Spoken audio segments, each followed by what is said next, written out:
За сайн байцгаана уу? Өнөөдөр би та бүхэнд шинийн нэгэн битүү хагарах тухай тайлбарлах гэж байна. За тэгэхээр өчигдөр бол супер сар мандаж анчин нэртэй тэргэл улаан саран өдөр тохиосон. Энэ нь нэгэн нэм яг одоо энэ дэлгэцэнд харагдаж байгаа шиг 16 зөвхт алтан нарны гэрэл гэгээ мандаж битүүрч байгаа процессыг харуулж байгаа. Өөрөөр хэлбэл энэ 16-нд мандсан нар тодорхой хугацаанд нэг хоногийн дотор эсвэл нэгэн жарны дотор тэр нь 16 дугаар жарган байвал 16 дугаар 100 байвал нэгэн 100-ны дотор үргэлжилж битүүрнэ л гэсэн үг. За ингээд битүүн боллоо. Одоо яаж битүүн хагарах вэ? Та нарынхаар бол битүүн тохиогоод битүүнийхээ өдрөө битүүн шууд хагараад тэгээд бараг битүүнийхээ маргааш өглөө шинийн нэгэн болчихдаг. За энэ явдал арай өөр юм аа. Тийм байх боломжгүй тохиолдол гэж бас байдаг. Тэгэхээр энэ яаж энэ битүүн шинийн нэгэн гэдэг процесс явагдаад байна вэ гэхээр нэгэн газар зүүн байрлалд 16 зөвхт нар мандаж нэгэн битүүн хийж дуусаад тэгээд энэ битүүн хагарахгүй энэ битүүн зүгээр битүүнээрээ уйлдээд тэгээд эндээс өөр байршилд очоод дахин 16 зөвхт нар мандуулж эхэлнэ. За үүнийг ерөнхийдөө бол шинийн нэгэн гин. Тэгэхээр шинийн нэгэн гэж яг юу юм бэ гэдэг энэ ойлголт нь өөрөө ийм өөрмөгц. Өөрөөр хэлбэл шинийн нэгэн гэдэг бол дахин бүхнийг шинэ байршилд эхлүүлнэ гэсэн үг. Тэгэхээр та бүхэн яг үнэндээ бол нэг байршилд битүүлээд битүүнээ хаглаад дахиад шинийн нэгнээ бараг нэг хоног дотор багтаж хийгээд байгаа. Өөрөөр хэлбэл энэ 24 цагийн процесс дотор явагдаад байгаа. Бараг 24 цагтаа багтаж гэнэ үгүй юу? Тийм процесс болоод оройн битүүлээд өглөө нь шинийн нэгэн хийчихэд байгаа. Энэ буруу. Энэ бол Монгол онцгойлолоор Монголын гүн ухаанд энэ буруу. Тэгэхээр үйл явдал яаж өрнөсөн бэ гэхээр та нар өөрсдөө тоолцгоо хэддүгээр зуунд гисрэнзийн их жимсгэн гисрэнзийг халахын эзэн болгон үлдээсэн бэ. Тэр бол баг нэл хөөхтийг үлдээсэн процесс яригддаг. Домгондооч бодит байдлаараач өөрөөр хэлбэл тэр ээж нь хүйтэйг үлдсэн үү, хүйн үлдсэн үү гэдэг асуудал бол нэг өөр. Харин жимсгэний цаг үед битүүн болоод гисрэнз тэр битүүнийг дуусгасан. Харин хандажам зирж дахин өндөр гэгээн күүгийнхаа хамт шин цагийн күрдийг эхлүүлж дахиад одоо 16 зөвхт ч юм уу шин күрдийг эхлүүлэх гэж оролдсон. Энэ хоёр бол хоёулаа халахын хоёр бэр. Халахад ирсэн ойрдын хоёр бэр.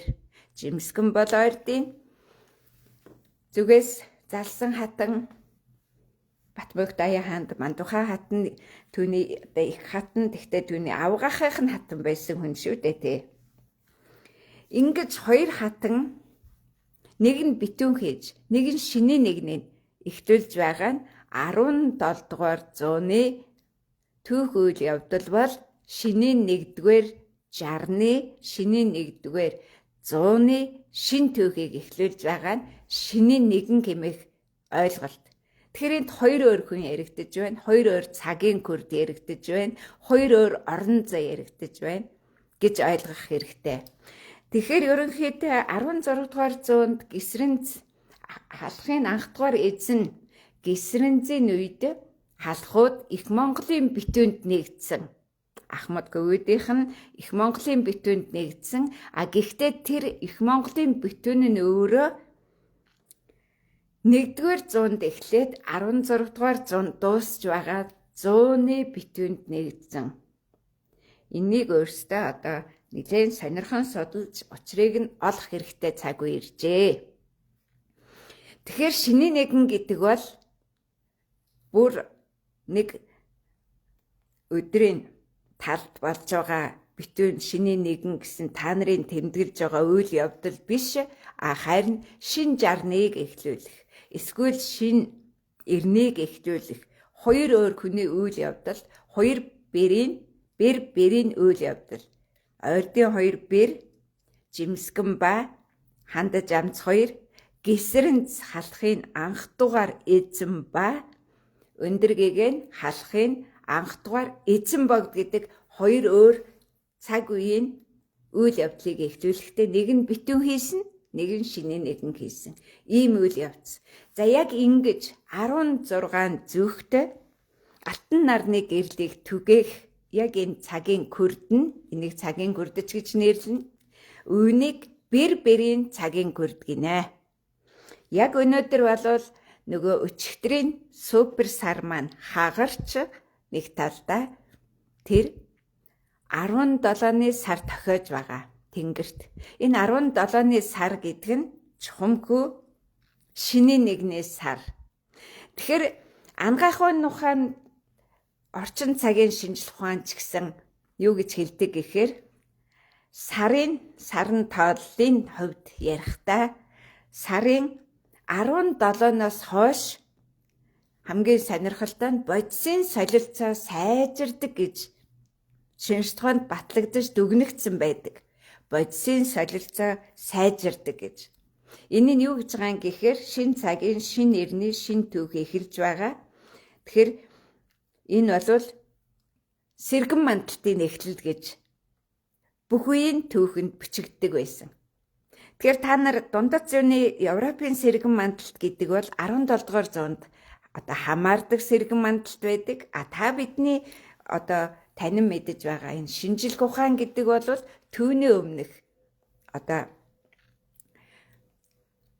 үеийн түнэр харанхуугаас танин мэдхүн шин нэрнийг эхлүүлсэн 1600 оноос эхэлж шинжлэх ухаан гэмэх өнөөгийн энэ одоо танин мэдхүн мэдлэг мэдээлэл үүссэн байдаг. Тэгэхээр та бид нар өнөөдөр болвол бэрийн он тооллын шиний нэгэн тохиож байна. Энэ бэрийн.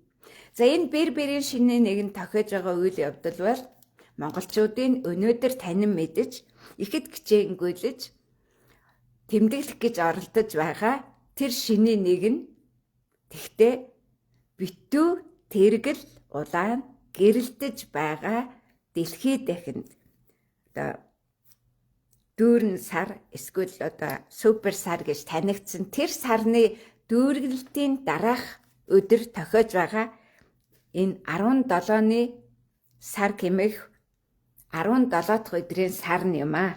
Тэгэхээр та нар одоо танилж мэдэх гэж оролдох юм бол та нарын хайж байсан шиний нэгний өдөр бол бараг сар нь харагдахгүй шахам тийм харанхуу битүүн хагараад гэрэл гэгээгээ олж авч чадаагүй тэр нэгэн сарны тухай төсөөлөл шинжлэх ухаанд бол энэ сарыг хүйтэн хасах гэмтэй тийм сар байдаг гэж нэрлэж тогтоосон байдаг.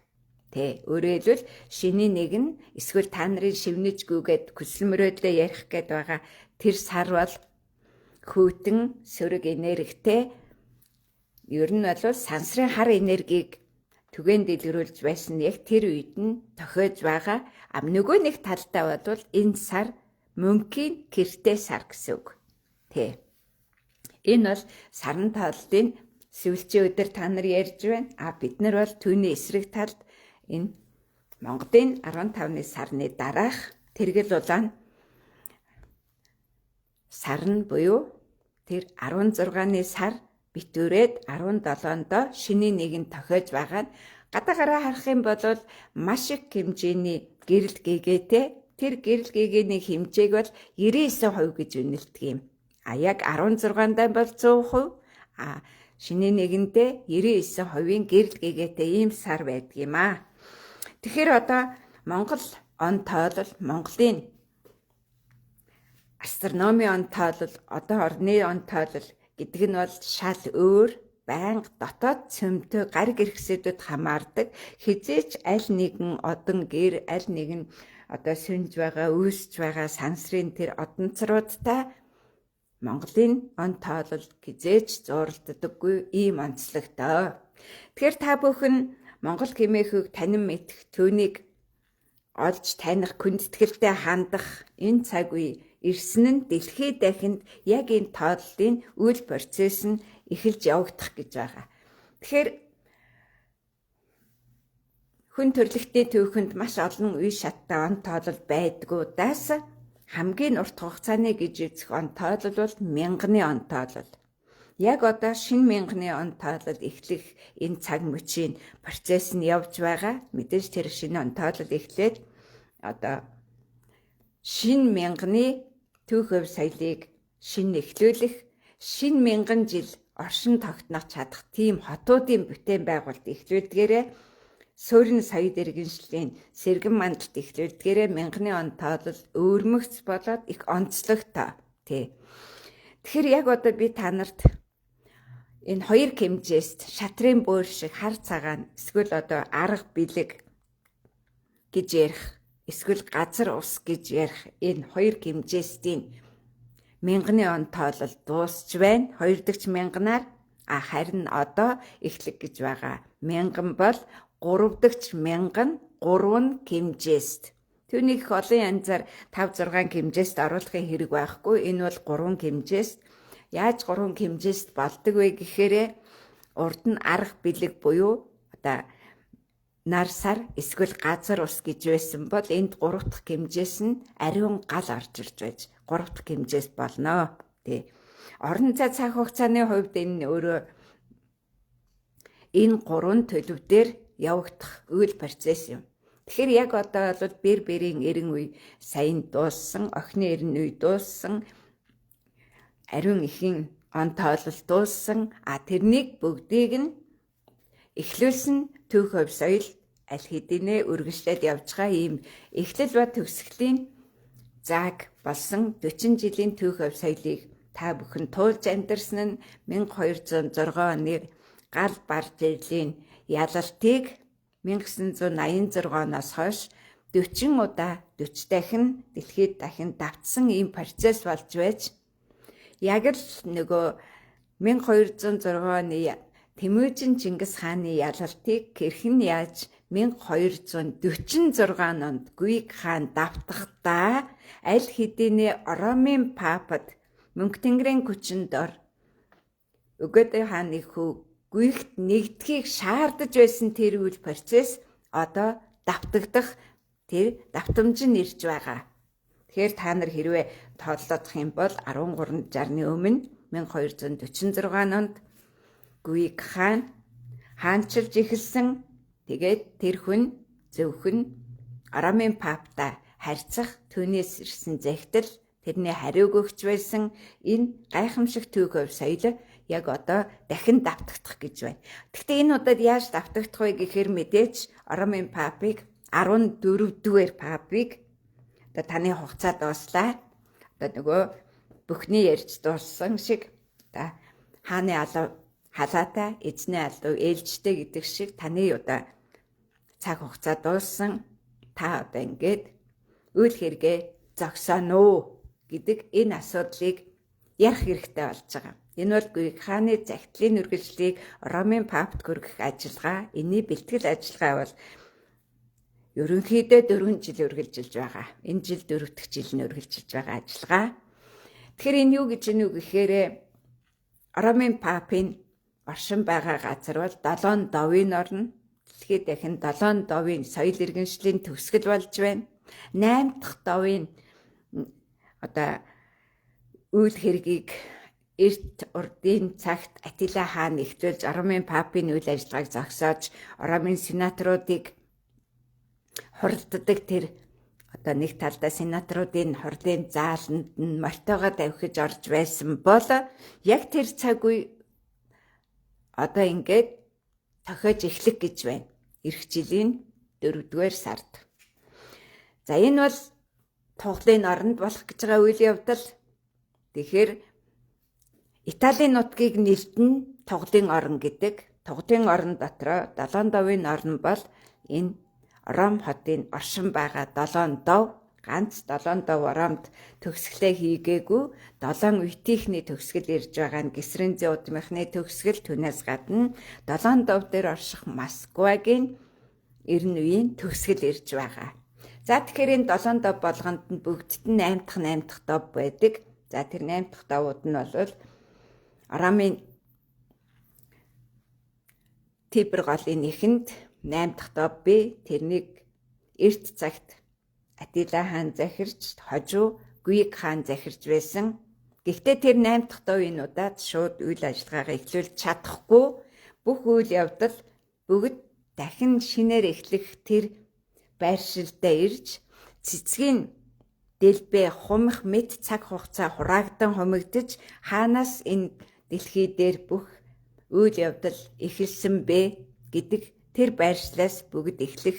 Тэр нь Монголд дэлхий дахины хөгжлийн шин төв шилжин байршиж байгаа үйл явц эхэлж байгаа. Маш олон хүн өнөөдөр Монголыг доройтож байна, удахгүй сонирх байхаа. Ер нь одоо хэдийн хугацааны дараа бид алга болчих байхаа, энэ Монгол орныг өөр хүн ирээд эзэлчих байхаас гэх мэт одоо янз бүрийн юм ярьж байгаад би их харамсдаг. Ягаад тэгэхээр Монгол орныг хинч ирж эзэлж чадахгүй, ховлын гиттүүд эзлээгүй, манжууд эзэлж чадаагүй тийм хэндэж үл эзлэгдэх орон зайдвал Монгол хэмээх байнга мөнхөд оршин байсаар байгаа. Түүнийг одоо дэлхийд дахинд батлан таниулах цаг болсон. За ингээд би та бүхэнд одоо дорнын гэж ярих уу, бэр бэрийн гэхээр одоо ариун охины гэдэгт хамаарах тэр үйл явдал энэ бол яг үнэндээ за өндөр гэгийн ээжд хамаарна. Яг энэ тоолол 17 дугаар зуунд түүнийг эхлүүлсэн. Петр Первийн ээжд нь болоод Петрт хамаарна. Тэр 1700 онд шинэ он тооллыг Оросд эхлүүлж байсан. Мөн түүнчлэн энэ он тоол Агуу Александр хаан ба түүний хатан Орксанад хамаарна. Ийм одоо өвөрмөгц одоо бэр-бэрийн он тоолол яг энэ тооллыг одоо мөрдөж амьдарч байгаа хүмүүс дэлхийд дахинд бэр-бэр овогтон байгаа 33 сая хүн би байнга та бүхэнд сануулж байгаа. Тэр хүмүүс бол бэр-бэр гэдэг шинэ овогтон үүсгэсэн. Хэрвээ Монголд хандаж амцын өр хойч бэр-бэр гэдэг овогтон болсон бол Гисрензийн өр хойч бэр-бэр гэдэг овогтон болсон бол үнэхээр одоо гайхалтай түүх өв соёлыг хадгалж чадах байлаа. Харамсалтай энэ үйл процесс халахын нутагт болж чадаагүй, халах ойрдын дайн тасралтгүй үргэлжилсээр байгаад одоо ойрдыг үзэн ядах нийгмийн сэтгэлгээ хүчээ авчихсан байгаа. Та нар өөрсдөө мэдэж байгаа. За дараагийн нэг асуудал бол Москвагийн Оросын нутагт, Урусын нутагт задарсан хоёр бэрийн явдал. Нэг нь Иван Грозныгийн ээж Елена Галинская. Энэ бол зөвчин охины удмын охин гэдэг нь батлагдсан хүн. А нөгөөх нь Петр Первийн ээж. Петр Первийн ээжийг сонгоход 75 бүсгүйг оруулаад 76 дахин сонгож байсан. Энэ дөрөвдүгээр үеийн сонголтыг эхэлж хийсэн гэдэг ийм түүхтэй. Энийг бол бид одоо зөв ёсороо бахархах нэг нь бахархаж явах ёстой. Яг ийм түүх өв соёл гидтийн эртний түүхэнд болж байсан. Монгол хатан Бээжинд хаанчилж байсан. Түүнд цэнгэг ундны усын гүрг гэж Сартагтай Баатар одоо Сартагтаан гуугаар ус гүргэж эгчийнхээ хаанчил зогсон гут усын буцаан авч байсан ийм байгаль экологийн үзэгдэл хүртэл болж байсан. За тэгээд Монгол бэрийн тухай асуудал Германы Баварын Вангийн хатан Монгол бэр байсан. Харамсалтай түүний хүүгийн удамд дахин Монгол бэр залж чадаагүй учраас бэр гэдэг энэ хоёр удаагийн үйл процессыг хийж чадаагүй. За тэгвэл Есүкэн удамд бэр байсан. Тэр бэр арай өөр мөгц их бэргнүүд байсан. За тэгэхээр асуудал энд ямар ялгаа байна уу гэхээр бэргэн гэх юм бол алтан ургийн удмынханд алтан ордынх нь дотроо өөрсдөөсөө одоо бэр залах юм бол тэр нь бэргэн болно. Хард очих юм бол бэр болно. Энэ бол хоёр өөр процесс. За тэгэхээр би та бүхэнд өнөөдөр энэ алтан ордынхны их бэргэн гэж юу юм? Алтан ордынхны их бэргэний түүх соёл хэрхэн яаж өрнсөн бэ гэдгийг энэ үйл процессор танилцуулахыг хүсэж байна. Яг тэгэхээр та нар бол одоо нэлхсэн төрчөөсөнд хамаардаг учраас бэрд захирагддаг, бэргэнд захирагддаггүй энэ үйл процесс явагдсан. Тийм учраас бүрт хатан түүний өр хойчст нэгдэж чадаагүй тийм эмгэнэлтэй түүх соёлыг та нар аль хэдийнэ бий болгож бүтээж чаджээ. За ингээд эхлээд Исүкабаатрын гэр бүлийн одоо өв соёлоос эхлэе да. За тэгэхээр тэр хамгийн цааталд нь харагдаж байгаа, дээд талд нь харагдаж байгаа бол Исүкабаатрын гэр бүлийн одоо хүчин зүйл. Энэ бол хамгийн сонирхолтой нь энэ 3-3-аараа 4 зүгт 12 ордыг үүсгэждэг. 9 кольт цагаан туг гэдэг байгаа чинь яг энэ. Өөрөөр хэлбэл 1 нь төвлөөд 8 нь тойроод тэгтээ ийм өөрмөс төр төрхийг бүрдүүлдэг. Доотлын зураг бол яг үнэндээ Елена Глинская Исүкэ нудам мөн гэдгийг түүний өөрийнх нь Елена Глинскаягийн хүчин зүйл болоод Иван Грозныгийн хүчин зүйл одоо түүний мөн чанар чадвар экологийн төрийн хүчин зүйлийг хураан авах процессд болсон үйл явдал. Энэ бол Оросын Ориол хот. Энэ Ориол хотыг Кэрм цайз барьж хамгаалж байсан. Очоогүй мөртлөө Иван Грозны хамгаалж байсан. Доотлын тэр цаад захын зурган дээр Иван Грозныгийн көшөө байгаа. Энэ көшөө бол баруун гартаа тэр загалмаа өргөж зүүн гартаа ил татгсан морин дээр зогсож байгаа зураг байдаг. Энэ көшөөн дээр Исүкабаатрын гэр бүлийн одоо хүчин зүйл нарны гэрлэр буулсан дүр төрх ийм байгаа. Түүнийг Исүкабаатрын одоо Ахмад Ачгүй зөчийн төрсөн нутагт тээж зөөж авчирж байхад яг энэ гэрэл тасралтгүй үргэлжилсээр байгаад одоо Иван Грозныгийн төрч ёсны хүчин зүйл нь Зичхааны төрсөн нутагт ирж байсан. Энийг бүгдийг одоо тасралтгүй фото зургаар баталгаажуулж байсан ийм баримт байдаг юм аа. Тэгэд энэ нь өөрөө би та нарт хэлж байна. Хойд зүгт бол гуруулаа олчин, баруун зүгт гуруулаа олчин, урд зүгт гуруулаа олчин, зүүн зүгт гуруулаа олчин. Ингээд 12 хүчин зүйлийг одоо бий болгож чаддаг ийм. Тэгэхээр яг энэ процессор нь өөрөөр хэлбэл тэр тэргэл улаан наран өдөр ер нь тэргэл улаан өдрөл гэж хэлсэн. Нар сарын хэлэхгүйгээр 9 цагаан сүлдээ тахиж байсан гэдэг нь дорн зүгт бол 9 цагаан сүлд алтан ордтой бол 9 гал голомж 9 нарны орон тэгээд баруун талдаа бол 9 алтан газрын одоо нэгтгэлийг хийж байсан ийм процесс явагдаж байжээ л гэж ойлгох хэрэгтэй. За тэгэхээр энэ үйл явцын их сурвалж нь хаана байсан бэ гэх юм бол энэ шар дээр байгаа. Дээд талын шар дээр байгаа. Энэ бол 12 зүгт алтан нарны гэрэлгэгийг мандуулж байгаа. Аргын тооллын сар бүрийн одоо аргын тооллын 1-ээс эхлээд 13 хүртэл үргэлжилдэг. Тэгэхээр гол нь байгаа дугуй нь нэгэн болчихж байгаа. Тэгээд 13-нд нь битүүн болж байгаа. 12 зүгт нар мандна гэсэн энэ утгаараа явагддаг. За энэ бол Агуу-Александр хааны туган дээр байсан бэлэгдэл. Гэхдээ энэ нь ээжт нь хамаарна. Агуу-Александр хааны ээжт нь хамаарна. Тэрүүний миний ярьж байсан 16 зүгт нарны гэрэлгээгээ түгээгч нь бол Агуу-Александр хааны өөрт нь болоод хатанд нь хамаарах үйл процесс. За тэгэхээр энэ дээдлэлт нь байгаа энэ шард суурин дээр байгаа нарны гэрлийн энэ бэлэгдлийг бол Алтан Бергена, Golden Bergena гэж грекэд нэрлэдэг. Тэр нь монгол хэлээр алтан бэргэн гэсэн үг. Бэргэн гэдэг бол том ахын эхнэрийг, том ахын дүүнэр нь ахыхаа одоо эхнэрийг бэргэн гин. Их хатныг бэргэн гин. Тэ. Энэ бол дөрвдөг монгол үг.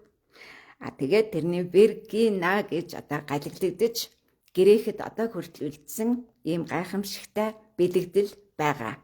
Тэгэд энэ бэлэгдлийг бол хоёр янзаар нэрлэн. Акежууд нь болохоор нарны тамга гин. Бусад нөгөө Афины ч юм уу өөр газрын грекүүд нь болохоор энийг одоо Известа гэдэг од гэж үзээд байгаа. Хоёр өөрөөр. За тэгвэл тэрний доотлолт нь байгаа бараан өнгийн энэ зураг нь бол нарны тамга. Газар дээр байгаа нарны тамга энэ баруун Монгол дөрвдөө нутагт байгаа эртний байгууламж.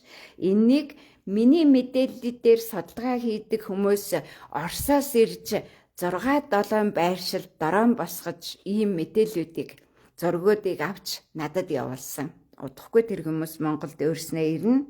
Монголд ирээ явсан хүмүүс хамгийн сонирхолтой нь тэд нар одоо тэргэл энэ орчмын газарт яг энд нь биш арай холхон газарт тэргэл улаан сартаас шөнө гал төлж хоол унд хийгээд тэгээд маш сонирхолтой гэрэлгээгээ асар олон тийм үйл явдал үзэгдэл болсныг надад одоо бичиж чатаар надтай харьцаж байсан.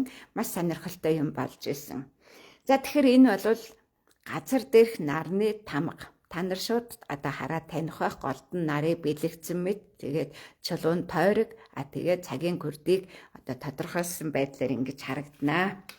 За тэгэхээр энийг ер нь монголчууд энийг яаж авч явж яаж үзэж харж таньж байсан юм бэ гэвэл дээд талын зурган дээр азрахгүй хоёр дөрвөн зүгийн нарыг мандуулна. Түүний дотор 12 алтан орд улсын байршлыг таниулна. Энэ бол бидний мэдэх нөгөөл сүүн замын 12 нарны ордод 12 орд байршиж байгааг баталж байгаа юм. Тэгэхээр Батхан бол алтан загсны оронд алтан морд, хос алтан мордын алтан шин нэрнийг эхлүүлсэн байдаг. Энэ бол загсны оронд одоо зөчийн алтан ордын улсын адагт нь болсон үйл явдал эхэнд нь бол зөч төрсэн газар байдаг. Ийм нэгэн 12 алтан ордын холбоос байдаг юм аа. За тэгэхээр дотор нь юу вэ нэ гэдэг асуудал гарч ирнэ. За дотор нь юу вэ нэ гэх юм бол энэ та нар харж байгаа орой дээр нь улаан, баруун талд нь хар, зүүн талд нь цагаан морь. Тэгээд нэгэн цас дуулан дээр Тэнгэрийн вангийн хүч бууж байгаагаар энэ бол нөгөө ариун гал түүний хүчин зүйл тэрнийг одоо дэглээ цагаан уулын орой дээрээс буулгаж байгаа хүчин зүйл гэж үздэг.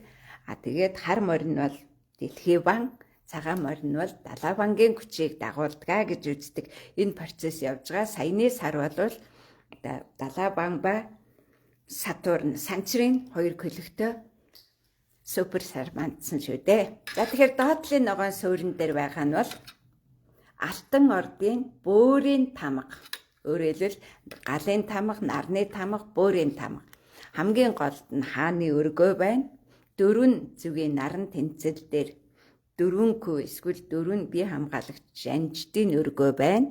Тэгээд тэд тус бүр 3 орд өргөөд өөрсдийнхөө одоо бие хамгаалагч болоод бусад шадар туслахуудаа барьдуулах байдлаар ингэж 1 ба 4 эсвэл бүхэлдээ 16 одоо өргөө гэрээр тойруулсан хааны өргөө ийм байдалтайгаар газрын тамга гихчийг үүсгэнэ. Тэгэхээр энэ алтан орд бол яг үнийг хэлэхэд одоо ахуй төрийг авч явахдаа энд та нарын харж байгаагаар 4, 1, 4, 12, 16 гэсэн энэ тоон утган дотор ахуй төр нь багтаж байдаг. Ахуй төр нь багтаж байдаг. Энэ үйл процесс тэгэхээр дөрвөн зүгийн наран тэнцлийн эхнийх нь зүч, дараачихын цагаада, түүний дараачих нь өгөөдөө, дөрөв дэх зүгийн одоо наран наран туйлыг бол Бат хааны Алтан ордын улсын төв хөв соёл эхлүүлсэн байдаг. Энэ бүгд нийлээд бэр бэрийн соёл иргэншилж эхлүүлнэ. Алтан бэргний соёл иргэншлийг ч эхлүүлнэ. Маш сонирхолтой ийм газрын тамгыг, газрын бөөрийн тамга гэдгийг үүсгдэг. Түүнийг нь бол эртний төв хөв соёлд газар дээр одоо дөрсөлж үлдээсэн энэ байна. Тэр дээр байгаа нь бол юу л гэсэн үг л дээ. Одоо Грекийн төв хөв соёлд үлдсэн ийм өвөрмөгц байдлаар одоо монголчууд Алтан ордынхан ажиллаж амьдарч байсан. За тэгэхээр хамгийн голд нь би та нарт юу гэж хэлэх гэж байгаа юм гэхээр одоо тэр дээдлих дээр нь төвлөд үзэх юм бол эргэн тойрон 12 ширхэг орд улс байгаа. Энэ 12 ширхэг орд улс байгаа. Энэ 12 ширхэг орд улсын төв хөв соёл нь дуусаад тэгээд дахиад эхлэх нь 14 дахь одоо нарны тааллын өдөр эхлэн энэ нь өөрөө нөгөө сарны тааллаа одоо хамтдаа явах юм бол энэ 14-ний сар эсвэл 14-ний нарны өдөр шинийн нэгэн болно. Энэ бол Алтан ордын шинийн нэгэн. Тэгтээ Ахмад гүгийнх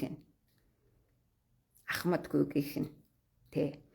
Ингээд энэ дараач энэ дуусаад дахин эхлэх шинийн одоо нэгний дараах шинийн 2-ны он тоол нь Монголын цагаан сар буюу нөгөө 15-ны сар тохиож зөвхөн энэ аргын тоол дээр Алтан ордын он тоолол дээр шинийн 2-ны сарнд хүсэл мөрөөдлөөр шивнэн одоо юуч гэдгийг тэр хүсэл биелэн энтер гэж хайдаг шинийн 2-ны сар чинь яг тэр 15-ны сарндаар тохиож байгаа. Тэгэхээр монголчууд өнөөдөр тэрнийг өнөө хүртэл мэдэхгүй аргын тооллоо, бэлгийн тооллооч гэдгээ мэдэхгүй явж байгаа нь ийм одоо бэрхшээлтэй нөхцөл байдлыг үүсгдэг.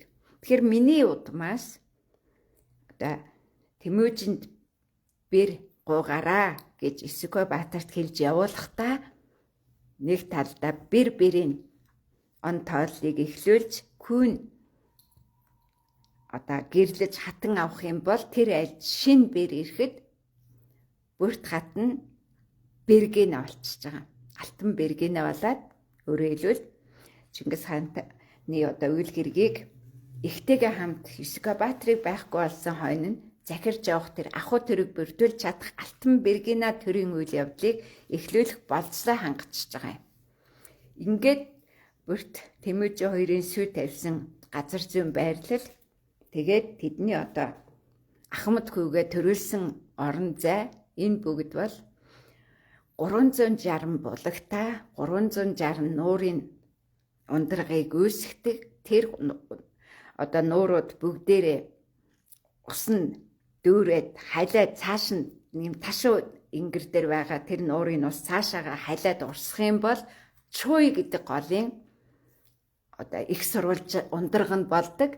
Тэгэхээр Монгол одоо хэлэнд чуу гэдэг бол одоо адуу туухта чүү гэж туудаг. Энэ нэртэй гол энэ адууны ундны гол азрах, унагдаах, гү ундаалах тэр одоо голын усны ундрагыг ингэж эхлүүлж эндээс дэлхийд дахныг захирах тэр технологи дэлхийд дахныг захирах нэгэн жолоонд оруулах гаргалгаа дэлхийд дахинд анх Монголын газар нутгаас гадагш урсаж байгаа тэр адууны унд голын усны ундрага нээсэн энэ цаг үед хамаардаг ийм үйл процесс юм. Тэгэхээр дэлхийд дээр олон янзын амьдрал цагийн хүрд явагдаж байсан магмын халуун лавын эрн явагдаж магмын далаа үүсэжсэн бол мөсөн далаа үүсэжсэн, усан далаа үүсэжсэн, эсвэл асрэг хэмжээний бүтэн ойгоор бүрхэгдэж байсан,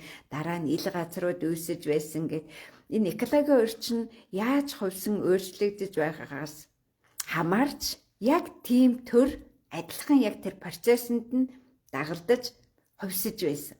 Түүнчлэн яг энэ зурган дээр харагдаж байгаа хос хоёр азрахгүй хүртэл нэгэн цагт азрахгүй буюу Сүхбаатар та бүхний мэдгээр Өөлөнгийг хоёр байсан бол Сүхбаатарыг үгүй болсны дараа гүү унаг хоёр буюу Өөлөнгийг Тэмүжин хоёр үлдсэн. Тэгвэл тэднийг үгүй болсон хойно Зүч, Бат хоёр үлдсэн гэх мэтэр энэ үйл процесс байнга ингэж ховсон өөрчлөгдөж байдаг нь энэ бүгдээрээ яг шаталсан пирамидын байгууламж шиг ийм төрийн байгууламжийг үүсгэдэг нь Алтан ордын улсын хамгийн том онцлог. Өөрөөр хэлбэл азарганы бэлчээр азарган газар нутаг гэдэг бол ердөө тэр хамгийн ихэнд харуулсан шиг яг тийм байрлалд оршин байх боломжтой. Түүний дараа гүйгийн бэлчээр үүснэ. Азарганы бэлчээр үүсээд гүйний бэлчээр үүсээд дараа нь унганы бэлчээр үүсгэд 3 мэрэгдийн тулаанд орсны дараа Жамуух Тэмүжин хоёр нэгэн гүнжилд амраглуу гэж явах үед аль хэдийнэ көл хүнд байсан бүрт хатна нэр алаад тэд аль хэдийнэ азарггүй унганы бэлчээр үүсгэж мэслэг туулд амьдарч байсан. Энэ нь нөгөө Монголын сар гэдэг онцлог нь бол хамгийн гол нь көхтөн амьтан, сүүн тэжилтэн амьд үлдэж чадсан. Бусдад далайн амьтад бол ургамал амьтан бүгд сүнэд суурьсан тэр мэслэгийн урт ба богино үргэлжлэх мэслэгийн нэрний үйл процессыг харуулж яриад байгаа. Тэгэхээр мэслэгийн нэрэн гэдгийг бол шуудхан ойлгох юм бол Монголын үйл, цастай үйл, аль эсвэл энэ бол цагаан морин жилийн мөн чанар гэсэн үг. Тэгээ цагаан морин жилийн дараах үед юу болдог вэ гэхээр эсвэл шар ус үүснэ, эсвэл цагаан ус сүүн цагаан гол үүснэ, эсвэл тунгалаг гол үүснэ, эсвэл көх морин үүснэ, эсвэл шар морин үүснэ гэд цагаан морин жилийн дараа асар олон өнгөт усны ундрагууд нээгддэг. Бүр 6 өнгөт. Тэгэхээр энэ үйл процесс нь өөрөө хамгийн эхнийх нь болохоор нугын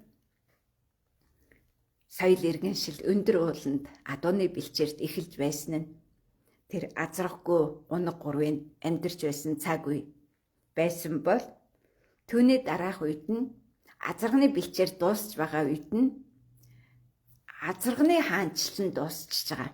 Тэгэнгүүтээ шуудхан хэлэх юм бол Исүкабаатар яг тэр жил цаг үед өхөөгүй татаруудын хорин болж эхлэх цаг үед гүйн бэлчээр үүсч гүү адуун сүргээ хамгаалах боломж байх эсвэл нас биед хүрч яваа гэсэн ч эсгэн настай тэр жаалхан Тэмүжин эцгийнхээ улсыг бутрахыг харж түүнийг хураах үед шамдаж байгаа гэрийн дотоод дайснаа устгаж харийн дайсан болох тайчуудын товтлогоонд өртөж байгаа энэ цаг үеийг харуулж байгаа ийм дандаа нэг ийм байн хөвсөн өөрчлөгдөж байгаа экологийн орчин хөвсөн өөрчлөгдөж байгаа төрийн тогтолцоог харуулж байгаа нь энэ ахуйд төрийн тогтолцоог яриад байгаа юм. Тэгэхээр энэ бол тасралтгүй ингэж гинжи холбоо шиг үргэлжилдэг. Тэгэхээр энэ бүгдийг та нар ингээд төсөөлөхөд голын хэсэгтээ 161 эхлээд тэгээд тойрсон 12 наран байрлах орд тус бүрт 1160 цуурч эхэлжээ гэд ингээд их Монголын төвөв соёл бол байнга 1360-нд нэгэн багц цикл 1360-ны битүүнээ хийгээд дахиад 1360-ны төвөв соёлыг эхлүүлдэг. Энэ бол 780 жилийн нэгэн багц төвөв соёл байдаг юм аа. Тэгэхээр энэ 780 жилийн дараа юу болох вэ гэхээр 20 цагдаж тогтоох 20 жилийн төвөв соёлыг эхлүүлж давын оройд 20 зүгт нар манд улсныг Анатолигийн нар гэж нэрлэдэг. Энэ бол өнөөдөр бол Туурхид алдарт Анатоли гэж байршил байгаа, хот байгаа. Тэнд очих юм бол 20 зүгт цацрах цагаан сарны гэрэл байдаг. Тэгвэл Америк нэгдсэн улсын төр засгийн байгууламжийг анх байгуулахдаа нэгэн довыг Анатоли гэж нэрлээд тэн дээр ликургийн көшөө барьж Америк нэгдсэн улсын төр улс бий болсон анхны ерөнхийлөгчийн засаглал эхэлсэн байдаг нь ийм учиртай. Тэгэхээр энэ 20 жил дотор давын оройд 20 зүгт нарыг мандуулж байж дахиад энэ 1360-ыг эхлэх боломжийг баталгааж олдог ийм процесс байдаг. Энэнийг бол 800 жилийн давтамж гэж нэрлэнэ. Тэгж байж тэр 20 жилийн шинэ эхлэл нь бол үл танигдах байдлаар үргэлжилж байгаагаас ийм үйл процесс явагдсан гадагшаа хандсан одоо тийм тэмцэл тулааны үр дүнд дахин шин 1360-аа эхлүүлдэг онцлогтой. За тэгэхээр энэ 1360 бол 1206 оноос та нарын мэдэх барж хэлийхээр тоолвол 1986 онд хүртэл үргэлжилсэн 85 оны төгсөлт хүртэл үргэлжлээ 86 онд дахин эхэлсэн энэ 1360. Тэгхийн бол Тэмүжин Чингис хаан Есүкабаатар өөлөн ихээс өмнө энэ үйл явдал яаж эхэлсэн бэ гэвэл тэд нэр дөрөвдөгчийн эрнийг эхлүүлсэн учраас анхдагчийн эр нь 1126 оны гал морин жил эхэлсэн. Гал морин жил. Тэд бол хар морин жил нь дөрөвдөх одоо морин жил нь байсан шүү дээ. Өнгөт морин жилийнхээ хувьд 5 өнгөт морин жил 161 бүрдүүлэх энэ процессд. Тэгэхээр энэ 1126 онд эхэлсэн 1360-ны төв 1906 оны гал морин жил аль хэдийнэ битүүнээ хийгээд дахин эхэлчихсэн яг одоо бол 120 дахь жилийнхээ ой хийх гэж байна. Тэгэхээр яагаад энэ Чингис хааны үйл хэргийг дахин эхлүүлэх бэрхшээлтэй хүн болгоно энэ бүгдийг одоо хүсэж мөрөөдөж баахан хулих одоо Чингисүүд энэ тэндгүү тодроод тэгээд юу хийж яахыгаа мэдэхгүй байгаа юм бэ гэдэг асуудлын хариулт нь бол хар морин жилээр бүх төв эхэлдэггүй. Энэ бол дөрөвдөгчийн эрен буюу одоо цагаан морин жилийн дараах төв хувь соёл. Цагаан морин жилийн дарааг хэрхэн яаж одоо төв хувь соёл эрсдэлтэй үргэлжилхийг 1150 оноос бүрт өөлөн их Есүкабаатар хоёр туулж байж хар морин жилийн төв хувь соёлыг амжилттай эхлүүлж чадсан. Гэвч тэр амжилт бол та бидний мэдэж байгаагаар 9 жил үргэлжлээд 1170 оноос эхлээд бүхий л эрсдэлүүд үүсч эхэлсэн шүү дээ. Тэгэхээр Монголын сэргэн мандалт гэдэг бол байнга гал морин жил эхлэнэ. Байнга. Тэгэхээр энэ цикл нь өөрөө байнга гал морин жилийн өмнөх могоо жилийн одоо сүйрэл гамшигыг өдөөж эхэлдэг нь яг одоо дэлхийд дахинд болж байгаа сүйрэл гамшиг бүгд далайн айсавд явагдаж байгаа. Далайн айсавд эсвэл далай ба их газрын усны хагалбар байршлуудад явж байгаа гамшиг. Тэгэхээр энэ гамшиг болох газар ба гамшиг болохгүй газрыг ялгаж таних боломжтой. Тэгэхээр монголчууд бол одооных шиг хөрж бариад ч юм уу ухаад төнкөөд чулуу аваад лабораторид очиж шинжилж биш зүгээр л газар нутгийг зүгээр цаг он тооллыг тоолол мэдчихэ. Бүх цаг үед хөх морин жилээр дайн эхэлдэг байсан. Бүх цаг үед. Тийм учраас хөх морин жилээс юу ч сайныг гордохын хэрэг байхгүй. Ягаад тэгэхээр 5 өнгөт морин жилийн адаг нь хөх морин жил. Тэр адгийн хөх морин жилийн адагтал та нар нэгдвэл нэгдэн хөх монголчууд нэгдэж чадахгүй өөр бусад нь нэгдэж чаддаггүй. Ийм процесс л явагдсан. Ер нь бол. Тэгэхээр 2008 онд эхэлсэн дотоодын Украины зөрчил бол ямар байдлаар усны өнгө байгальд хувьсан нь тийм байдлаар хүмүүсийн сэтгэлгээний хувьсад өөрчлөлт явагддаг. Эвнийг баталсан. Дэлхийн 2 дугаар дайны үед бол хамгийн их одоо шуурхай партизаны отрядыг бол үүсгэж байсан хүмүүс бол Украинууд. Украины партизаны арим гэдэг бол тухайн үед одоо тэр даваад өнгөрцөн ялалтын фашистын ялалт болоод ингээд Украины нутгаар давж өнгөрөөд Сталинградад очоод Сталинградын бэлтгэнд сэтрэхэд буцаж ирж байх тэр бүх хугацааг туулан тасралтгүй тэр Украины намагт бол Украины партизанууд маш идэвхтэй ажиллаж дайснуудтай байлдаж байсан өчнөө баримтад одоо түүхэн кино байдаг бол ерөөсөө цаг хугацааны төгсгөл тэр газар ирэхэд хүмүүс эргээд нөгөө хамгаалж байсан эх орноо үзэн ядах болсон хамгаалж байсан одоо СССР-ийг эсэргүүцэх болсон дайтаж байсан германуудаа нэгдэх болсон нь энэ байгалийн ховс буюу уусан уснаас хамаарч хүний сэтгүүд болдог тэр ховсол өөрчлөлт юм. Та нар энийг бас сайн ойлгохгүй байгаад өдөө хүртэл 40 жил зүвдэрлээ. Яагаад гэхээр 1990 онд та нар бүгд ховсол өөрчлөлтөнд орсон. хулгай хийдэг байсан социализмын хүмүүс бүгд хулгай хийж эхэлсэн, бүгд шуналтаа болж эхэлсэн. Тэр бол шар ус ууснаар хүний одоо сэтгэхүйд үүсэж байгаа тэр ховсол өөрчлөлт одоо өөрсдийнхөө өмнөх үеийн төв хувь соёлоос сэргээсэн яг л одоо нэг 1150 оны цагаан морин жилийн адаг шиг аашилсан эцэстээ Монгол орныг ямар хурдан асар богино хугацаанд бусцхан сониож чадсанаа та нар харж байгаа бах. Азийн дагин байсан Улаанбаатар хот одоо дэлхийн хамгийн муу цаг агаартай хот болсон гэх мэтэр байдал ингээд эрс муудсан. Та нар өөрснөө энийг одоо дүгнэж ойлгох хэрэгтэй. За тэгээ яагаад ингээ бүх юм өөрчлөгдөд ингээ муудаад байна уу гэхээр за энэ бол Алтан ордын улсын өөрийнх нь бүтэц бүх орд улсад наран байрлах бүх нарны ордод тус бүртэн Алтан ордын төв хувь соёлыг үүсгдэг ингээд нийтдээ 145 ширхэг орд улсын бодлого хэрэгжүүлдэг. Нэг нь бол төвдөө эргэн тойрон бол 144 нь орд улсын бодлого хэрэгжүүлдэг. Тэгэхээр та нар өнөөдөр энэ хувьсэл энэ төрийн одоо ийм асар том бүтцээ тогтолцоог бол ямар өргөн удам нутагт үргэлжилсэнийг өнгөрсөн 800 жилийн төв хувь соёлоос та нар тасралтгүй харах болно. Тэгэхээр хамгийн сүүлчийн Алтан ордын улсын сүүлчийн жаранг та нар 1924 оноос 1984 оны хооронд за Сүхбаатар, Чаваасан, Цэдэнбал гэсэн 3 хүний удирдлаганд ор өнгөрүүлсэн. Тэгэхээр их Монголын одоо 800 жилийн түүхийн сүүлчийн жарныг хатвч хашиж хаах жарныг яаж өнгөрүүлснээ та нар мэдэх байх. Яаж дуусгаснаа та нар мэдэх байх.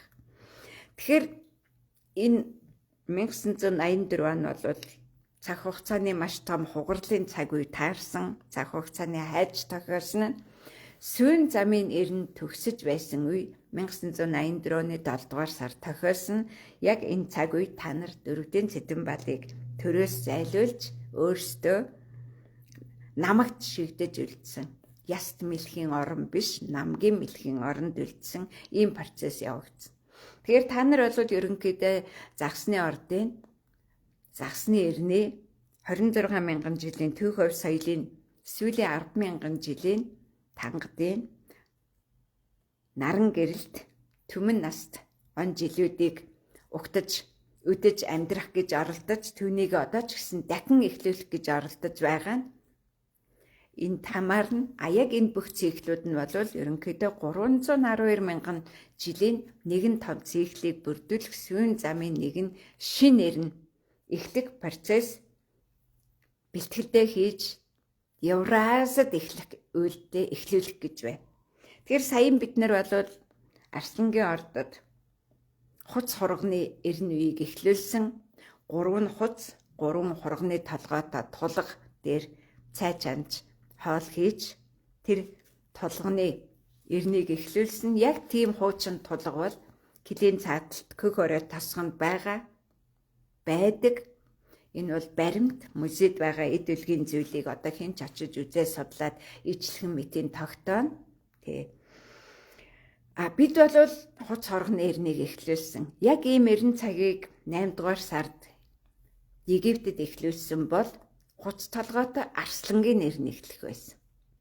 Тэгэхээр яг одоо та нарын өмнө Көх Монголын эсвэл дэлхийд дахны Палатитис буюу Цэнгэг өст далайн аль савын нөгөө Көх толготны гэж яриад байдаг тэр эрен үеийн одоо бүрэн хэмжээгээр нь харагдах цагийн күрд харагдаж байна гэж ойлгох хэрэгтэй.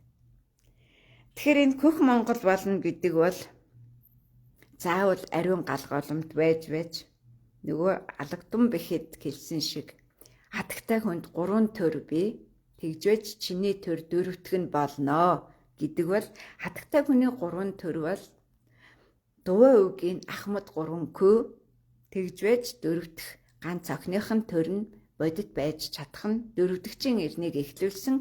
Энэ бол Анатолид эхлүүлсэн тэр алтан нөмрөх дааг хазар даагийн түүх хувь соёлыг эхлүүлдэг. Энэ бол Бан хот, Эрзурам хот гэх тэрүүгээр нэг Монгол тосхон байдаг. Монголчууд ч зөндөө байдаг. Гэхдээ тэнд Монгол гэж мэдэхгүй Могул гин, эсвэл Моголстан гин, эсвэл Мангал гин. Ман гэдэг нь эркүн, гал гэдэг нь галан эркүн гэж алтан ордынхныг нэрлэж байсан. Нэрлэж байгаа хүмүүс бол одоо Туркийн Эрзурам, Бан хот орчим, ер нь тэр Анатолийн тэр эсрэг талын өндөрлөг болсон алтан нөмрөгтэй орчмоор бүгд мэднэ. Арменууд маш сайн мэднэ. Армени хаант улс тэнд байсан, Хазар Монголын хаант улс тэнд байсан гэх мэтчлэнгээр энэ Монголын түүх хувь соёл ийм өргөн нуудам нутагт уугуул зарчмаар газар нутагт нь тархаж, газар нутагт нь яг тийм хүмүүс амьдарч байгаа. Өнөөдөр пэсэр явж байсан та нар үзсэн байх тэр Самаркандад байгаа 10 тосхон болгонд 1000 одоо Монголуудтай гэж яриад байгаа чинь нөгөө Моголстаны Бабарын хаант улсын мөхтийн дараа эргэж ирсэн хүмүүс шүү дээ. Би мэдэн тэднэрийг тийм би нэг Моголстануудтай холбогдох тийм одоо цаг болоогүй гэх юм уу да. Ягаад тэр би баруун зүгийн үйл хэргийг дуусаагүй учраас тэр Моголстан чинь зүүн зүгийн үйл хэргийг одоо хийж энэ нэтг рүү орсон. Баруун зүгийн үйл хэрэг нь Афганистанд орсон шүү дээ. Тий. Тэр мэтлэнгийн тийм монголчууд дэлхийд зөндөө тэгээд тэрнийг зарим хүмүүсийн яваад уйлж унжаад бид нарыг буцааж аавна гэсэн яач юу гээд байгаа тэр процесс бол худлаа шүү. Тэр өрөөсөө худлаа. Хаач байгаа монголчууд тэр газраа хамгаалж, тэр газрыг хайрлан хамгаалж, харин ч тэр газрыг дахин шинээр сэргэн мандуулахад ирэх хүмүүсийг тосон хүлээж авч тэр газрын сэргэн мандалтыг ихтүүлэхээр хүлээж байдаг. Ийм хүмүүс өнөөдөр Грекэд маш олон байршилд байна. Албанд байна. Ер нь бол их сонирхолтой хөгжилтэй юм байдаг нь юу гэхээр Европт 2 орн монголчуудыг визгүй 30 хоногийн визгүй оруулдаг. Тэрнийг ашиглаж хэн ч явдаггүй. Белград энэ бол Елена Глинскаягийн ээжийнх нь аав нь хаанчилсан хот. Энэ бол Серб, тийм ээ? Нөгөөх нь энэ Албани 30 хоногийн визгүйгээр Монгол хүнийг орох эрхийг өгдөг. Визгүй Европын 2 орн байдаг. Тэр 2 орн нийлдээ эртний монголчуудын хаанчлалын төв бүс нутаг байсан. Бүр эртнийг ивэл илрээчүүдийн ил газар амьдардаг хүмүүсийн. Илрээчүүдийн түүх хувь соёлд нэгдсэн шашин бол исламын шашин шүү дээ. Тэгэхээр өнөөдрийн энэ халахын тойрол хэмээн нутагт оргонсон энэ хүмүүс л өөрсдийгөө би Монгол гэж дайраад байгаа боловч Монголын өв соёлыг тээж яваа. Монголын өв соёлын үг, үсэг, заншил, ертөнцийг хүзэл онол тэр бүгдийг тээж яваа хүмүүс Грекэд хэдэн зуун саяараа байна. Тэгээд газар дууны тэнгис юм өмнөд эргээр нэлдээ байна, хойд эргээр нэлдээ байна. Гэхдээ Францад байгаа бэрүүд нь Францын эргээр байгаа байх. Тэ. За тэгээ Италийн нутгаар бол маш их байна. Монголчууд, эртний монголчуудын 2 том цамхаг байна. Иесус Христийг төрхөөс өмнө босгосон цамхаг гэж хэлж байгаа шүү дээ. Тэгээ би шууд очиод хараад энэ Монголынх байна гэл. Ягаад Монголынх гэдэг юм гэхээр гаднаасаа гардаг шатта, дотроосоо гардаг шатта. Тэр зүгээр л харуулын цамхаг, тал гээр газар, алс холоос ирэх одоо дайсныгаа харуулдаж орой дээр нь холоос ирэх одоо мордын тас ч юм уу одоо харах тийм харуулын цамхаг монголчуудын хийсэн икэр 2 цамхаг байгаа. Атраны тэнгисийн баруун ирэг дээр тий.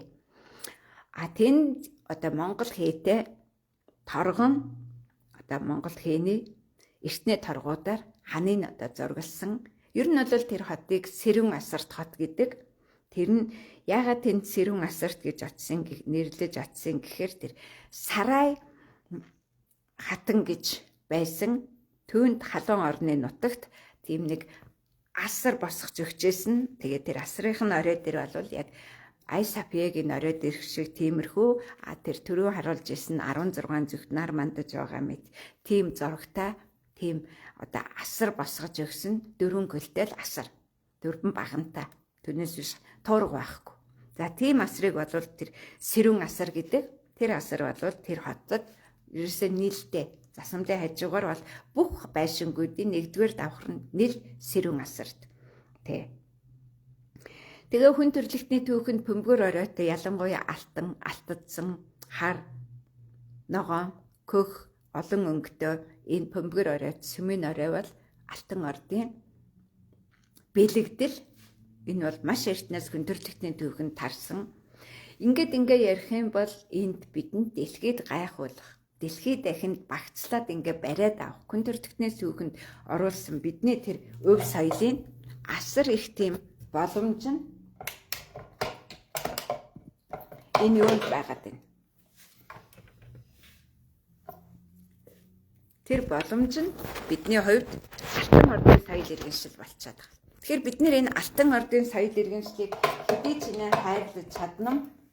Төдий чинээ бидний одоо дэлхийд дахинд дахин эргэн сэргэн мандах, дахин бид өөрийнхөө өв соёлыг дамжуулна, дэлхийд дахиныг захирах, нэгэн жолоонд оруулах энэ боломж нь эргэн бүрдэх бүх суурь элементүүд нь, бэлэгдлүүд нь, итгэл үнэмшил нь бүгд байгаа. Бид энэ соёлын элементүүдээр дахин дэлхийд өөрийгөө таниулах, дахин өөрийнхөө философи, он тоолол, цаг үе бүхнийг батлан харуулах энэ боломж нь аль хэдийнэ тэдний гарт, тэдний газар зүйн байралд, хадныхын зурган дээр, агууныхын зурган дээр, аль эсвэл хувцсан дээр нь, туган дээр нь, сүлдэн дээр нь, зоосон дээр нь аль хэдийнэ үлдсэн байгаа. Гэхдээ тэрнийх нь хугацаа тэнд дууссан. Бүх юм эндээс шинээр эхлэх гэж байгаа.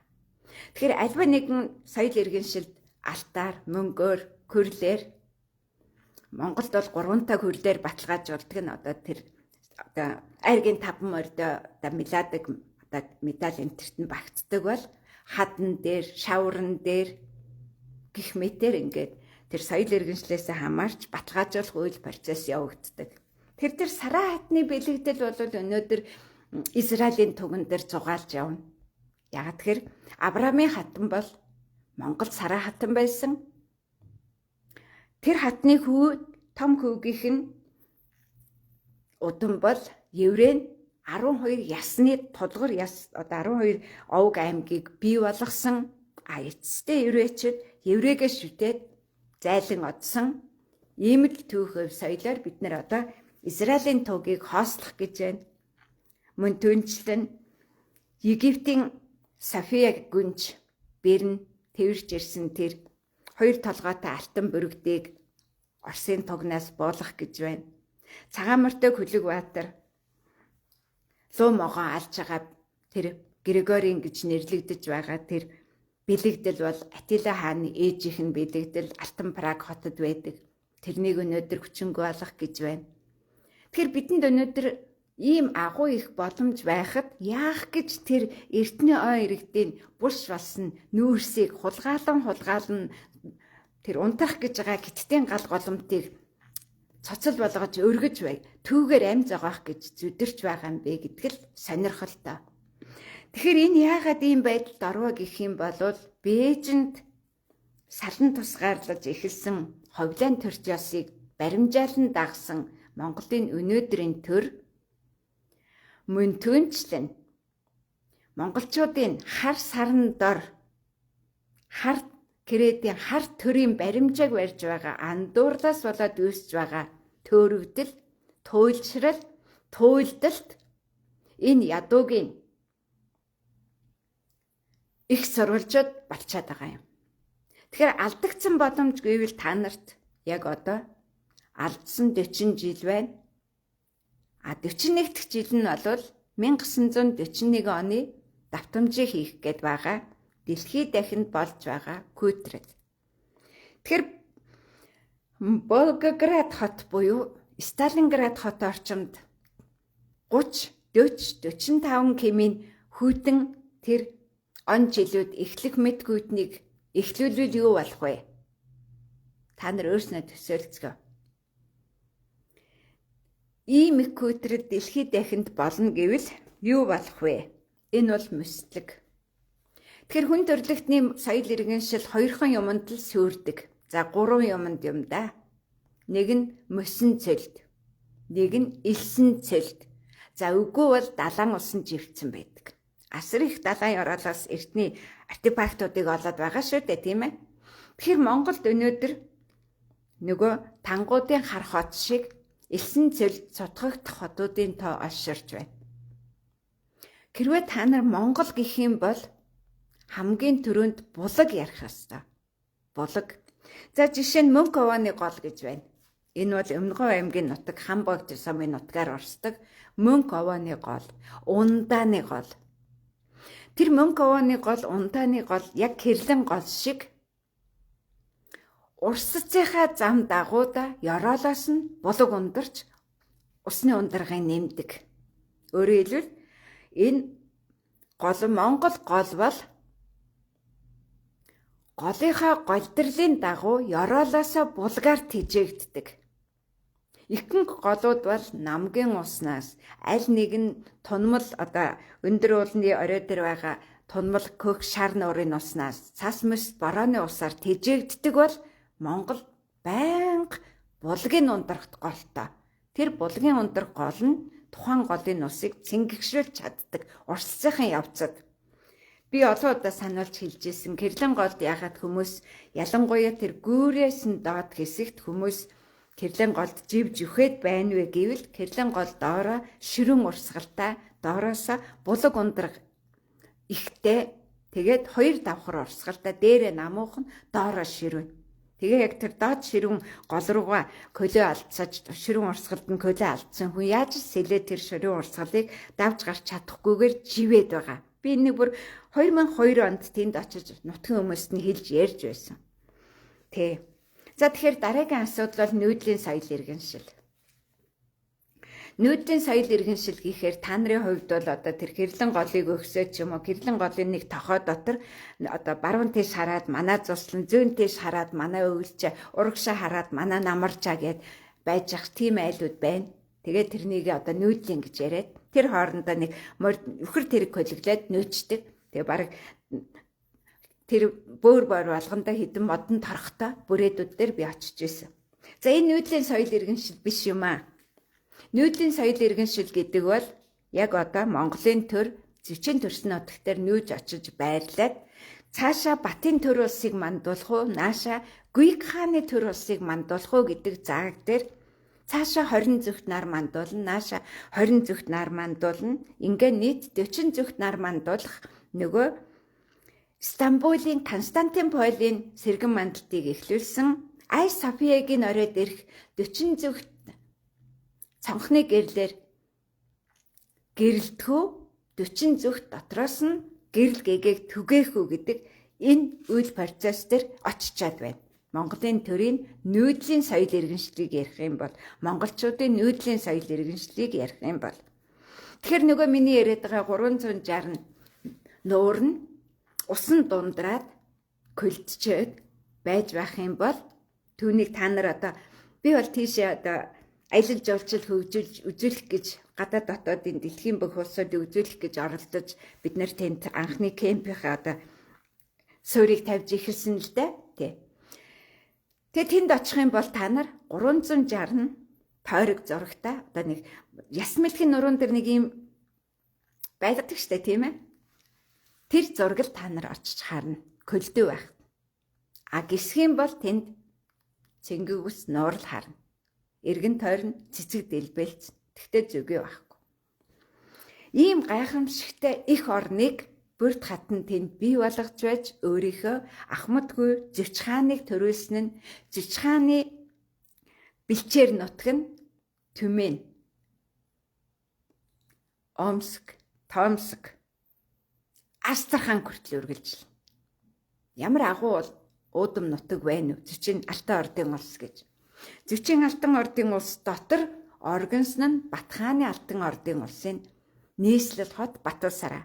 А Батхааны Алтан ордын улсын нутаг нь хаана байна вэ гэдэг авах юм бол миний та нарт хэлээд байгаа тэр 8 өнгөт дааган нутаг. Хос 4 нь одоо нүүдлийн нутаг Европ хүртэл байна. Тэгэхээр бид яах ёстой юм? Бид өвөг дээдсийнхээ нутгийг хадгалж хамгаалж ийн хар кредит хар түнгийг хамгаалаа энэ дотор эх орончдгээ задлаад хэрэлдээ суух ёстой юм уу? Аль эсвэл энэ дэлхий дахинд байгаа азарггүй унах даагны нутгийг хамгаалах ёстой юм уу? Дэлхий дахинд хаач бид нэр цэнгэн усны ундрагыг нээж өгч тэр газар оронд амар амгалан эхлүүлж байх өөргөө гүйцэтгэх ёстой юм уу гэдгийг би та нараас асууж байгаа. Тэгэхээр энэнийг гүйцэтгэх гэдэг нь түүний хууль байгаа.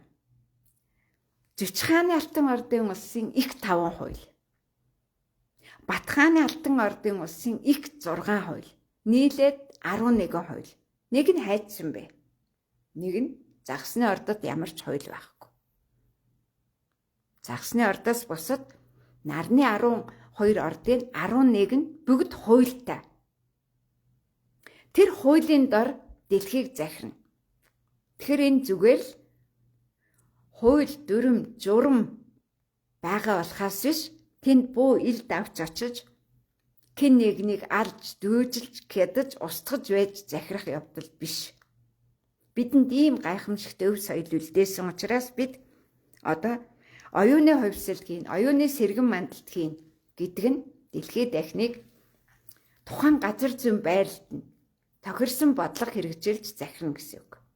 Тэр газар зүйн байрлалыг олж таних ёстой. Тугалын орныг тугал хариулж байгаа юм шиг л захирна.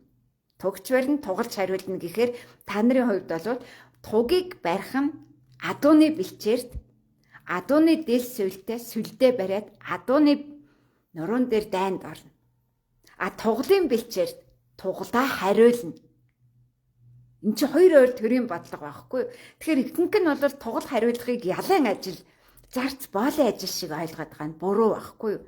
Тэр 7 довын тугалын орныг захирна. Ромыг захирна. Тугалын орн бол Москва тугалын орн биш шүү дээ. Тэр Русын орн. Русалка. Күн чэжтэй загсан бөхсдний орн. Тэгвэл тэр тугалын орноос өөр бодлого хэрэгжүүлэх нь тийм ээ. Ер нь бол Москва Ленинградыг холбосон магистрал дээр Илмен гэж нуур бий. Тэр Илмен нууранд алтан залаад мөнгөн загас бий. Одоо намаг болцсон. Сүнсэн тэнгис олцсон. Түүний эхний ундраг нь Новокузнецэд зүчийн төрсөн охины нутгаас эхэлдэг. Тэгээд зүчийн төрсөн охины охин нь Москвад очиж хаанчилсан. Өөрөөр хэлбэл Оросыг зүчийн охин нь захирч Евразийг зүчийн күн захирсан. Тэгэхээр бидэнд ямар их том боломж байна. Яагаад бид энийг ашиглахгүй гэж? Магадгүй та нарын өвөг дээдс ой санамж хоёрт чинь Батхаантай байлдсан, Батхааны өрхойчтой байлдсан, Зүчхааны өрхойчтой байлдсан, өгөөдөө түүний өрхойчтой байлдсан дайсагнах сэтгэлийн ой санамж байгаа бол даатун лугаа яваач штэ. Ховлын юан улсаа байгуулж байгаа шүү. Яагаад гэхээр эртний түүх байнга давтагддаг. Тэр түүхийн давтамжийг хийхин тулд зөвхөн барын бэлчээрт алтан нарыг мандуулах процессыг 40 жилийн турш Евразиад 1986 оноос бухын бэлчээрт нар мандуулахыг 1984 оноос хойш 40 жил хийлээ. Тэгж байж дэлхийг нэгэн жолоонд оруулах процесс нь бэлэн болчихлоо. Одоо энэнийг дэлхийд зарлахал үлдсэн. Үнийг зарлах цагийн тав нь 2025 оны 10 сарын 15-ны өдөр 15 цагаас 18 цагийн хооронд Улаанбаатар зочид буудлын Баянзүрх хорлын зааланд хийхээр бэлтгэл ажлыг хангаж байна. Энэнд их хурлын гишүүдээс 44 хүн сонгож урьж байгаа. 4 хүн ирэх үү, бүр огт ирэхгүй байх уу гэдгийг бид мэдэхгүй. Их хурлын тамгын газрыг урьж байгаа. Одоогор бусдыг нь бол бид нэр одоо засгийн газар болоо ерөнхийлөгчийн тамгын газар энэ удаад бол өрөхгүй. Ягаад тэгэхээр бид нар тэрнийг тасралтгүй хангалттай урьдсан. Яагаад ингэж байгаа юм гэхээр та нарын төлөөлөл бол их хурлын гишүүд. Жалга болгоны нэг дорж батта чи юу юм би юу юм чи хэдтийн шээс чи манжин шээс гэж хэрэлдэж байхын оронд чиний сонгосон 126 хүнтэй л асуудлыг шийдэх нь зүйтэй. Тийм биз дээ ер нь. Энд чинь өөрөө парламентын засаглал гэх мөртөө энэ тэр хүмүүсээр дамжиж ард иргэдтэй харьцах гүүр болж байгаа. Ер нь бол та нар хаан жанан хоёрын жанангийн төрийг авч явж байгаа. Хааны төр нь Алтан ордын төр байсан гэд ойлгочих юм бол бараг дөхөн болно. Тэгэхээр би та бүхэнд Алтан ордын төр улс дэлхийд дахинд юу хийж исэн бэ гэвэл алтан шин нэрний нэхлүүлж уух ус унд гიშгэх газрын нарлах нарын гэрэл гэгээг нь оруулж өгч тэднэрийн оршихуун баталгааг өгөөд тэрнийхээ төлөө татвар авдаг байсан. За тэгээд 8 тэрбум хүнээс амьд яхын татварыг авъя гэх юм бол бараг 1 цент авсан ч хэдэн тэрбум төгрөг болох байх тийм ээ. Доллар ч юм уу юу ч юм тийм ээ. Энийг сар болгоно, жил болгоно орчин цагийн тайлангийн зарчмаар авъя гэх юм бол энэнийг бол хүн төрлөخت нь сайн дураараа төлж байсан. Одоо ч гэсэн та нар төлөөд надыг одоо аврах ёстой, сайхан амьдруулах ёстой, надыг ажилтай байлгах ёстой, надыг бараг баяжуулах ёстой гэж та нар нэг жоохон татврын мөнгө төлж төрөөсөө шаардаад нь штэ. Тэгвэл та нар алтан төрөөс юу гэж шаардах юм гэхээр надаас шинэ амьг. Би одоо бараг хорт хавдраар өгөх гэж байна. Надыг эмчил, надыг идгээ. Миний хүүхэд мунхраад байна. Миний хүүхдийг одоо ухаалаг болгож өг гэх нь холгүй. Тийм одоо хүсэлт илгээж тэр татварыг төлөх болно. Тэр хүн төрлөخت нь аль хэдийнэ татврын системийг аль хэдийнэ амьдралынхаа хэм хэмжээ болгоцсон одоо ертөнц тэр аяра татврын сүлжээнд дор амьдарч байгаа. Тэр татврын сүлжээний толгойд нь алтан төрийн татврыг заочихтал хангалттай ийм нөхцөл байдал үүссэн. Энэ тухай бол гадаад оронд олон удаа нийгмийн олон төвшөнд ярилцлага хийж байсан. За Оросын хувьд бол алтан төрд бол татврыг шууд өгнө. Бис отказ гэж байгаа. Ямар ч одоо эсэргүүцэлгүйгээр шууд өгнө. Ягаад тэгэхээр тэд нэр хоёр алтан төрийн бодлогоор амьдэрсэн, оршсон, тогтнсон. Угаасаа одоо Оросын төрийг алтанд ордынх нь бий болгосон гэ итгэцэн улсууд. За тэгээ Узбекистанд ч юм уу, Туркестанд ч юм уу энэ асуудлыг ярьж байна. Цаашаа явах юм бол нөгөө авралын 10% өгөх үү, албадангийн 10% өгөх үү гэдгээр дэлхийд дахин татврын систем бол хангалттай болсон. Яг одоо татврын дайныг Трамп өдөөж байгаа нь Их Монгол улсын тэр татврын нөхцөлийг дэлхийд дахин сэргээхийг шаардаад байгаа. Дахин сэргээх. Тэгэхээр асуудал юу болох вэ гэхээр алтан газар бол бараг тэн дээр гიშгэхэд өндөр үнэтэй. Зорчин ирэхэд өндөр үнэтэй. Усын нуусан ч өндөр үнэтэй. Махын эдсэн ч малын мах нь өндөр үнэтэй байх ёстой. Гэтэл бид энэ бүхний ариун байлгах чадсан уу? Чадаагүй. Одоо энийг нэн даруй тэр ариун тунгалаг цэвэр байх тэр алтан мөнгөөр баталгаажих тэр хэлбэрт нь яаралтай оруулах хэрэгтэй. Тэгэхээр та нар өнөөдөр Монгол хэмээгүйг эрхэмлэж, хайрлаж, гүндэлж, тэрэнд хүчээ өгч, тэрнийг дэлхийд дахин шинээр гарч ирэхэд өөрийнхөө үлдсэн амьдрал он саруудаа өр хөөхтэй зориулахыг хүсэж байна уу? Эсвэл энэ нүүрсний хулгайчдын төр улс хэрхэн нэг л уурдаж, хулгайлж, цаанаа инээлдэж, наашаа харж та нарын нүдэн дээр задалтаж, муудалцаж байгаа дүрээр байж байгаа энэ төртөөгөөд амьдарч оршин тогтноод жанангийн төртөөгөө баймаар байна уу? Алтан ордын төртөө баймаар байна уу гэдэг асуулт байна. Аль хэдийн алтан ордын улсын алтадсан мөнгөн зоосуудын цутгцсан. Гэтэл яагаад та нар өнөөдөр алтан төрийг үл күндлэнэм? Яагаад та нар ахуй төрийг үл күндлэнэм? Би та нарын бодож байгаа шиг одоо алтан ордын улсын төрийг дэлхийд тунхаглан гутаал дээр үеих шиг нэг алтан загалмаа ч юм уу зүүгээл эсвэл нэг алтан тэтэм ч юм уу толгой дээрээ тавихгүй шүү дээ. Алтан ордынхан хизээч тэгж байгаагүй. Алтан ордынхны хамгийн сонирхолтой нь алтан тэтэм зүүж тэрнэрээ баталгаажаагүй ариун голомтын тулгаараа баталгаажсан. Хамгийн сонирхолтой нь миний тулгыг 2009 онд Берлинд толгой дээр ингэж өглөж тоглож ирсэн шүү дээ гайлынх нь. Тэдний хувьд тэр одоо толгоондоо зөөх тэтэм шиг харагдаад байгаа байхгүй. Хилий томч гэсэн бүр ингэж толгоон дээр өргөж байгаа. Толгоон дээр өмсөж байгаа юм шиг хөдөлгөөн хийгээд тогтоодсэн баггүй юу? Тий. Тэгэхээр алтан ардынхан за алтаахийн цай ууж байсан. Алтан гэрээ байгуулж байсан. Алтан зоос хэрэглэж байсан. А өөрөөсөө өнөөгийн төсөөллөр шиг алтан палаж өмсөж, алтан цамц өмсөж, күн зодоод унагчмаар том алтан эмэг бөгж зүүж байгаагүй. А бөгж бол хувийн тамга байсан. Тэр бөгжийг өгөөд тэр бөгжөөрөө тамга дардаг. Тэр бөгжийг хаач хүн оншоод энэ хинээс ирсэн одоо бичиг баримтуу хиний одоо илч төлөөлөгч ирүү гэдгийг шууд мэддэг байсан. Илчин өгцөн байсан ч өврөөс нь бичгийг гаргаад тамгыг хараад хиний илчийг алчив гэдгээ мэддэг байсан. А энд юу явж ирсэн бэ гэхээр тэр бүх ертөнцийн зөв тогтнолын мөнгөний хуулийг л мөрдүүлж ирсэн. Өнөөдөр энийг л мөрдүүлэхийг шаардаж энэ бол хууль, энэ бол байгалийн хууль, экологийн хууль, геологийн хууль, астрономийн хууль, сансрын хууль, нарны хууль, сарны хууль. Яаж явж исэн бэ гэхээр яг одоо шиний нэг гадаа 17-ны сар байна. Та нарын хувьд шиний нэгний сар чинь ямар вүлээ? 2008 онд л би Монголын цагаан сарыг хамтдаа тэмдэглэе л гэсэн. Яаж намайг үзэн ядаж гутаан доромжилж исэн? Би гутарч уу? Би доромжлогдч уу? Үгүй шүү дээ. Та нар доромжлогдоод хар Монгол овогтон үлдсэн.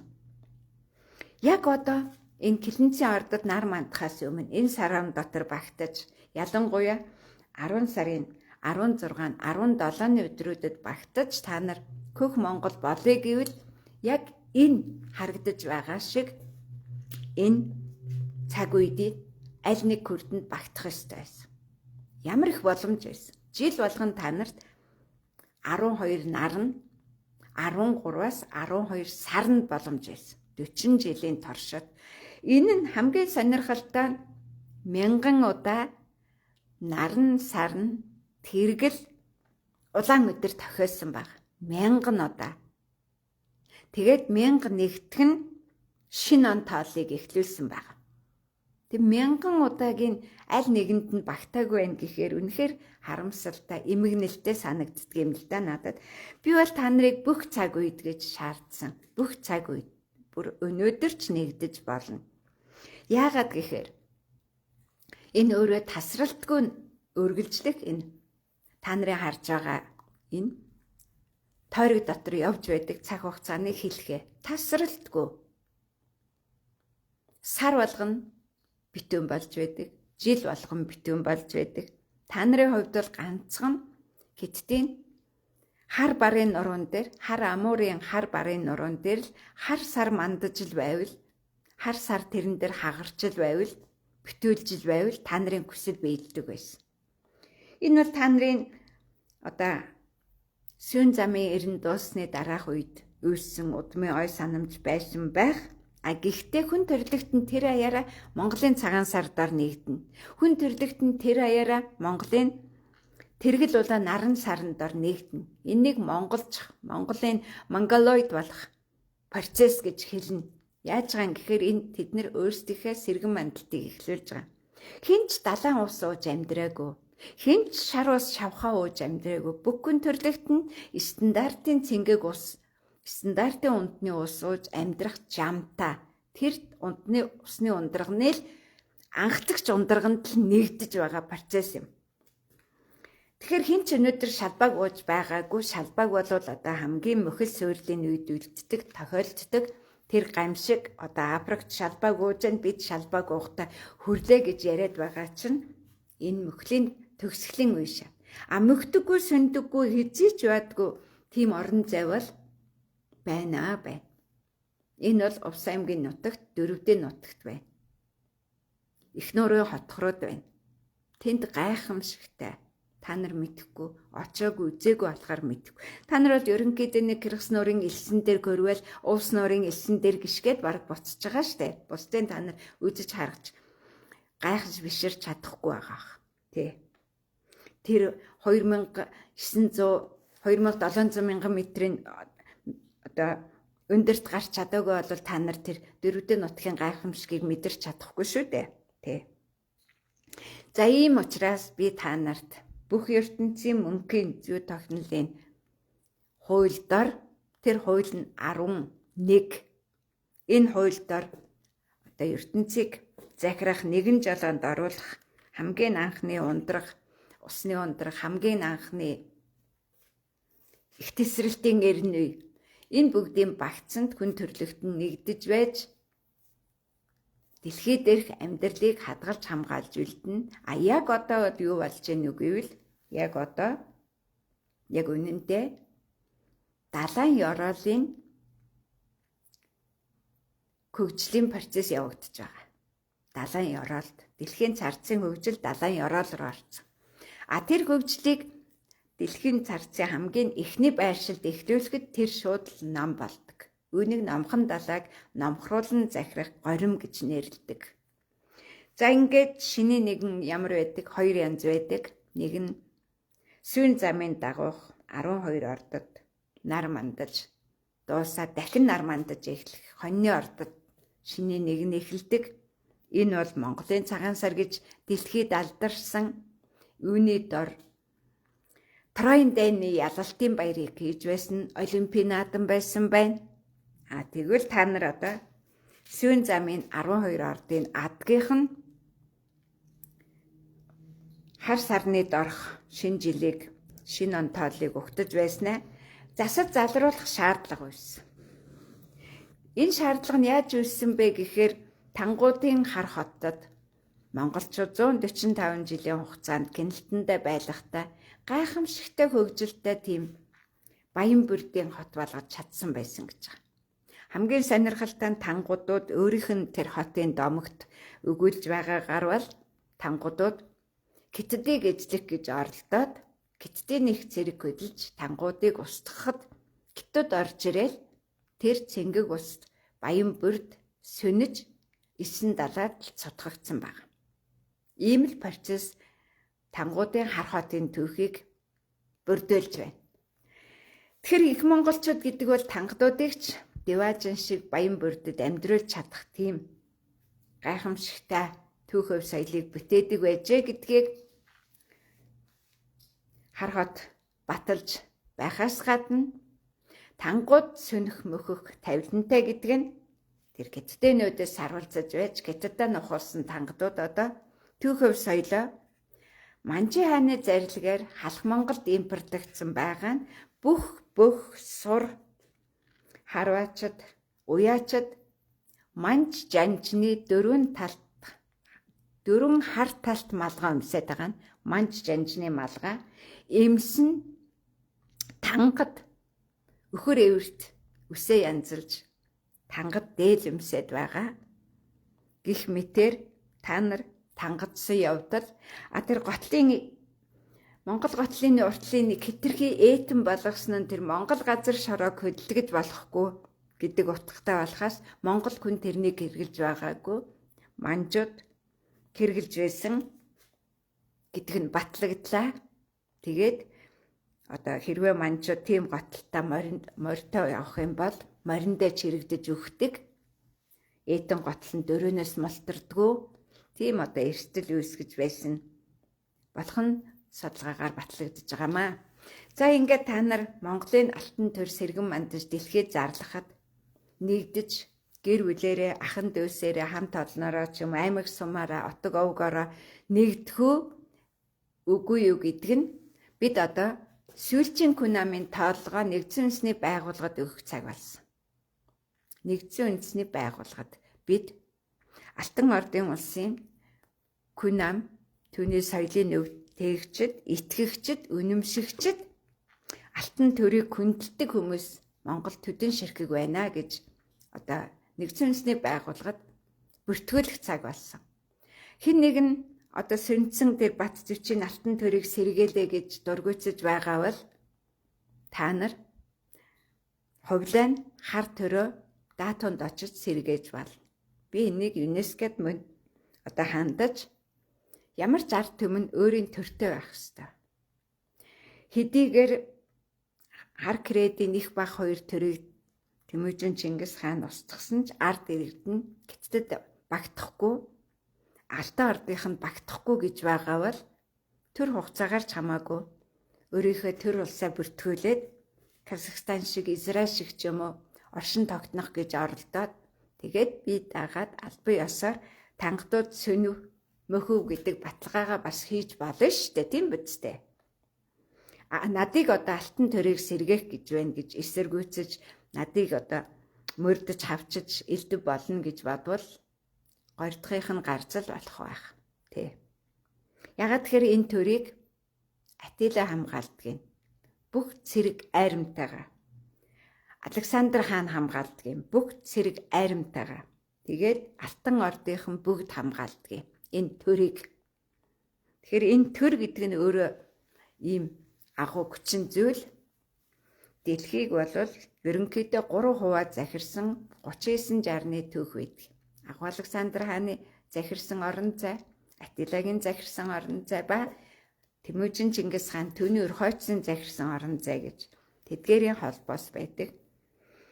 За ингээд та бүхэнд би Монголын шинийн нийгэм аль эсвэл 300 мянган жилийн Евразийн шин нэрний шин түүхийг бид эхлүүлэх бэлтгэл хийж байна.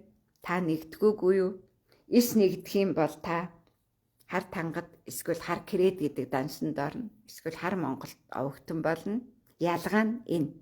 Көк Монгол гэвэл наадах зурга хар дандаа ариун гал төвлөн оршиж байж Көк Монгол хэмээхийг үүсгдэг, бий болгодог ийм горимтой зарчимтай Тэмүжин Чингис хаан гэлсэн шиг хатагтай хүнд 3 төр байна. Тэгж байж хатагтай хүний одоо авсан эр нөхөр хаа удах вэ? Хатагтай хүний төр бий болно гэж. Тэгэхээр тэр 3 төрийг эс хүндэлж чадсан сорхогтой хатны төр одоо мөхөж сэнж байгаа нь хар кредийн хар төр сэнж мөхөх цаг ирж төр үйдэж байна. Та нар төрийн төшөөдийнхаа ямар дампуу байдлыг харж байгаа нь эдгээр ийм муу мунхаг ийм бүдлөө ийм байх ёстой. Энийг бол бүр дээрээс өдөрдөж байгаа, ховсдож байгаа. Бүр одоо эднэрийг аль болох ийм бүтэлгүй муу одоо тэгээд одоо тэр хэрүүлч мэрүүлч нь одоо бүр дүүрч түүний цаатлын өөрийнх нь мөн чанар нь гिचнээ хулгайжл өөрчин одоо юу ч байгаа юм бөөмэд эрх мэдэл булаацалдаг, сандал ширээ булаацалдаг, ховилдог, ловирдаг. Одоо бол засгийн газар унах юм бол одоо арчснаа бүгдээрээ гар өргөнч гэх шиг ерэн бүгд л одоо дуртай байгаа шүү дээ. Ягаад тэгэхээр магадгүй гүйж яваад халтарч унаад нэгэн сайд болчих магадгүй. Энэ л одоо бүх хүмүүсийн 126 хүний мөрөөдлийн туйл болцсон. Тэр унах юм бол тэд нар баярлна. Тэгээд хэн нэг нь одоо нэлээд сайн тэдний хооронд гүйж чадах юм бол сайд болчих боломжтой гэсэн нэг ийм л дампуу төр та нарт одоо хурж ирсэн 40 жилийн хугацаанд та нар сайн ойлгохгүй байна. 1984 онд Баядын Батмөнхийн нэгтүүлсэн төр бол Тангуудын нутаг, өөрөөр хэлбэл Татарын нутаг, Тагны нурууны зүүн бэлд, Увс нуурын зүүн эрэгт эхэлсэн. Би бол баруун эрэгт алтан төрийн шин түүхийг эхлүүлсэн. 1986 оны 10 сарын 20-ны өдрийн Монгол Ардын намын бүгд хурлын шийдвэрээр усны жанхаг татан буулгаж би заргаа авч дуусаад Килийн цэргийн цэргийн их сургуульд би багшаар очиж байсан. Намын тойроо надыг тийшээ явуулж ирсэн. Намын гишүүн биш. Гэхдээ одоо тухайн үед яаж одоо лөөвөрддөг, цалин авдаг, яаж асар их хэмжээний мөнгө иддэг, зовчуулдаг, хийгээгүй ажлын санхүүжилт хийдэг, дутуу ажил хийдэг, чанар гүйцэтгэлийн систем барьдаг, толгойн барилга нь байнга нурдаг. Тэр бүх асуудлыг би илчилж дэлхийд дахинд гиндэ уучлаарай Монгол танилцуулж, Монголын засгийн газар танилцуулж байж улсын ажихын аймыг татан буулгаж хоёр яамны хооронд үүсэж байгаа санхүүгийн кийдлийг зогсоосон ажиллагаагаар миний одоо 3 жилийн Кодор нутагт ажиллах томилтын ажил дуусч надыг одоо мэргэжлийн дагуу цаашид ажиллах боломжгүй чи одоо эрдмийн ажлаа хийж яв гэж цэргийн ерөнхийд одоо надыг багшаар өгч байсан. Ийм одоо үүхтэй түүхтэй. Тэгэхээр та нар яг одоо 1984-өөс ерөнхийдөө 89 он хүртэл юу болсныг мэдэхгүй байна. Тэр санар ой санамжинд алга. Тэр үед маш сайн үйл процесс болж байсан. би тэрнийг муулахгүй. Алтны шороо ордыг ашиглах одоо ажлыг эхлүүлсэн. Би анхны одоо зохион бүтээгчдийн багт орж анхны алтан ордын тоног төхөөрөмжийг бүтээж шороо ордын бүхэл бүтэн комплекс тоног төхөөрөмжийг зохион бүтээж хуурай болоод нойтон туршилт хийж үйлдвэрлэж шилжүүлж байсан. Зохион бүтээх ажиллагаа бол маш өндөр хүрээнд явагдаж байсан. Ширэмж сутгаж байлаа бид нар. 2 чиглэлд, нэг нь уул уурхайн чиглэлд, нэг нь гүнсний көнгө үйлдвэрийн чиглэлд 2 том зохион бүтээх тавчаа ажиллаж байсан тухайн үед. Тэгэхэд утаагүй зуухыг турших ажиллагаа явагдаж байсан. Тэр нь эсэнд болсон хуурай тэн байсан. Дараад нь нүүрсний уурхаануудын хаягдлыг ашиглах зорилгоор брикетийн 2 цехийн одоо тоног төхөөрөмжийг зохион бүтээж 2 газар ашиглалтанд оруулсан. Нэг нь Говьалт аймагт, нэг нь Тээц 3 дээр баха. Тий. Ер нь тэгээд Улаанбаатар хотын агаарын бохирдол эхэлсэн. Агаарын бохирдлыг бууруулах тууштай ажиллагаа Жасрагийн засгийн газрын үед маш сайн явж байсан. Тэгэл 89 онд бүх юм одоо суурьдын горимлуу орсон. Та нарын яриад байгаа арчилсан хувьсгал бол 89 онд эхэлсэн шүү дээ. 89 онд арчилсан холбоо энтер эхэлж 89 оны могоо жилийн адагт болсон энэ хувьсгал могоон замаар, могоон сэтгэлээр, могоон кэрүүлээр өдөө хүртэл үргэлж ирсэн. Ингээд та нар ерөөсөө нэг 30 ба 35 жилийн доторх мөхөл суйрлээ яриад байгаа. Яг үнэн хэрэгтэй мөхөл суйрал бол 1984 оны 7 сард Сүйн замын хуучин эртний төгсгөл Монголд эхэлсэн. Тэгээд энэ жилийн 7 сар дэлхийд дахин дуусгар болсон. Одоо юу дуусгар болох гэж байна вэ гэхээр дараагийн сард Килэнцийн ордод нар мандахад нөгөө тангадуудын, төвдүүдийн, гятдуудын тэгээд халахуудын бахархалтай ярддаг төмөн жилийн наран гэрэлт 10,000 жилийн түүх дуусгах гэж байгаа. Энэ бол Килэнцийн ордод эхэлсэн 10,000 жилийн түүх. Монголчуудын түүх өв соёлыг ярих юм бол 40,000 жилээс цааш яригдана. Энэ бол арсан толгойтой зүүн бугулган дээрээ 7 гэрчимтэй арсан толгойтой эмэгтэй хүний бэлэглэл дүрслэлээр бичигдсэн. Тэр өөрөө 40,000 жилийн өмнөх хүний гараар бүтээгдсэн бүтээл. Түүний өмнөх үеийг ярих юм бол 300,000 жилийн өмнөх анхны эмэгтэй хүний одоо чулуун дүрслэлийг хүний гараар бүтээгдсэн гэж одоо үзэж байгаа. Марокко, Алжирийн нутагт олдсон тэр чулуун эхийн бэлэгдэл. Энэ бол чулууны эрен үед хамаарна. Та нар бол хумгийн тоосны эрен үеийн үйл процессыг нэгдээд байгаа. Тэгэхээр одоо та нар энэ 10 сард багтаж Алтан ордын түүх хувь соёлд үнэнг ялуулж худлыг ялж чадах юм бол Монголд хүн болно.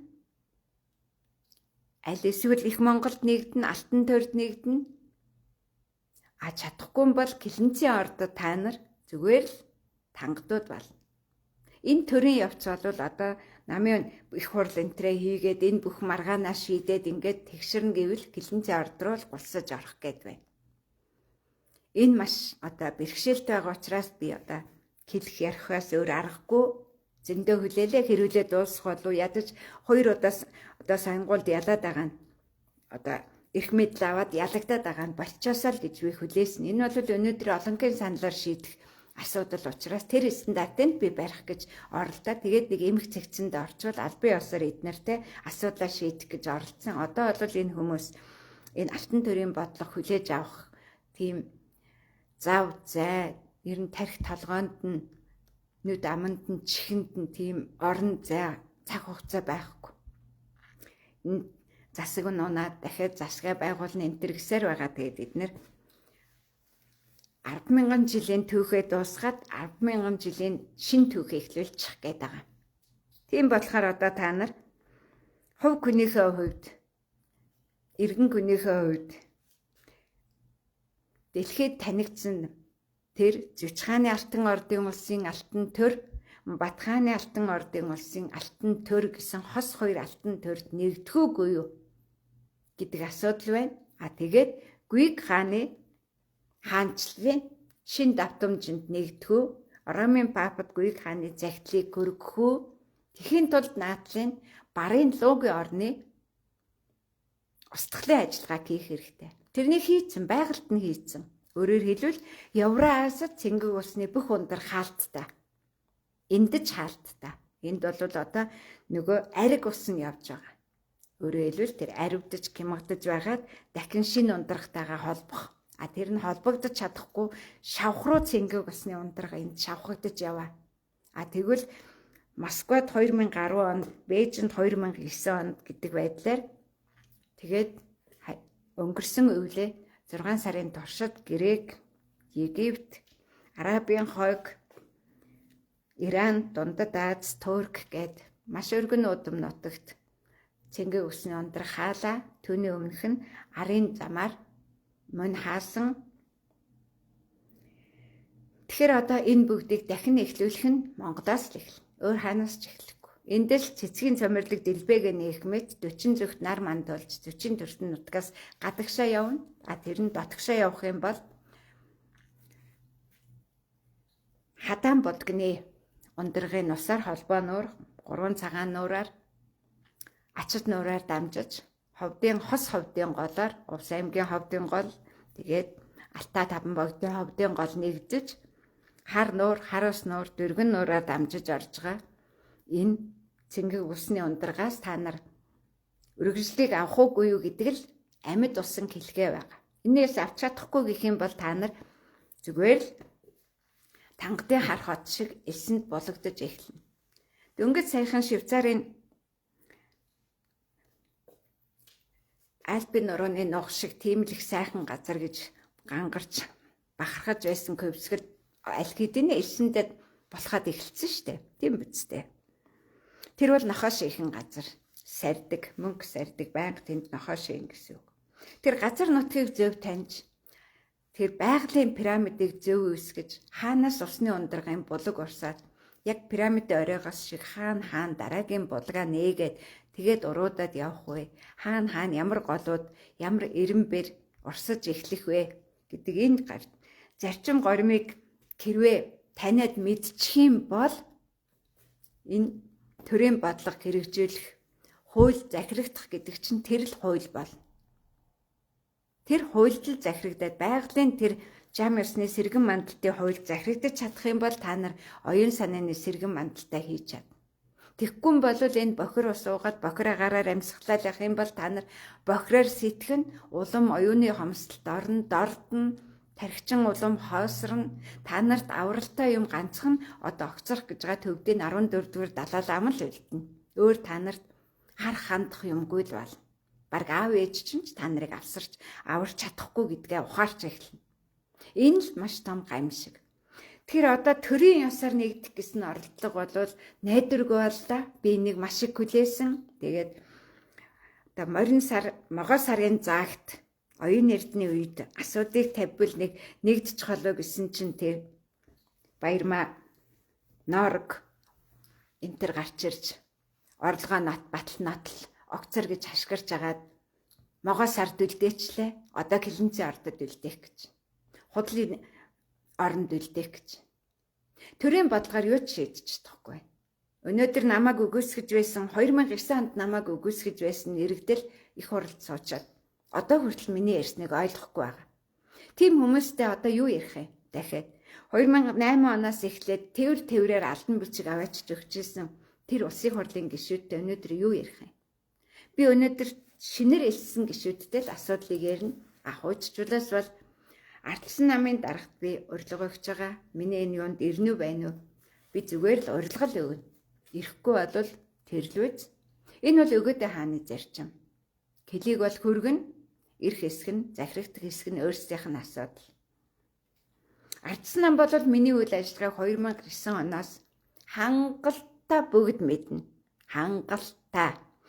Ардын намынхан бүгд хангалттай сайн мэднэ. Хамгийн сонирхолтой нь миний өрсөлдөгч цагаан ордонд ховлын төрийн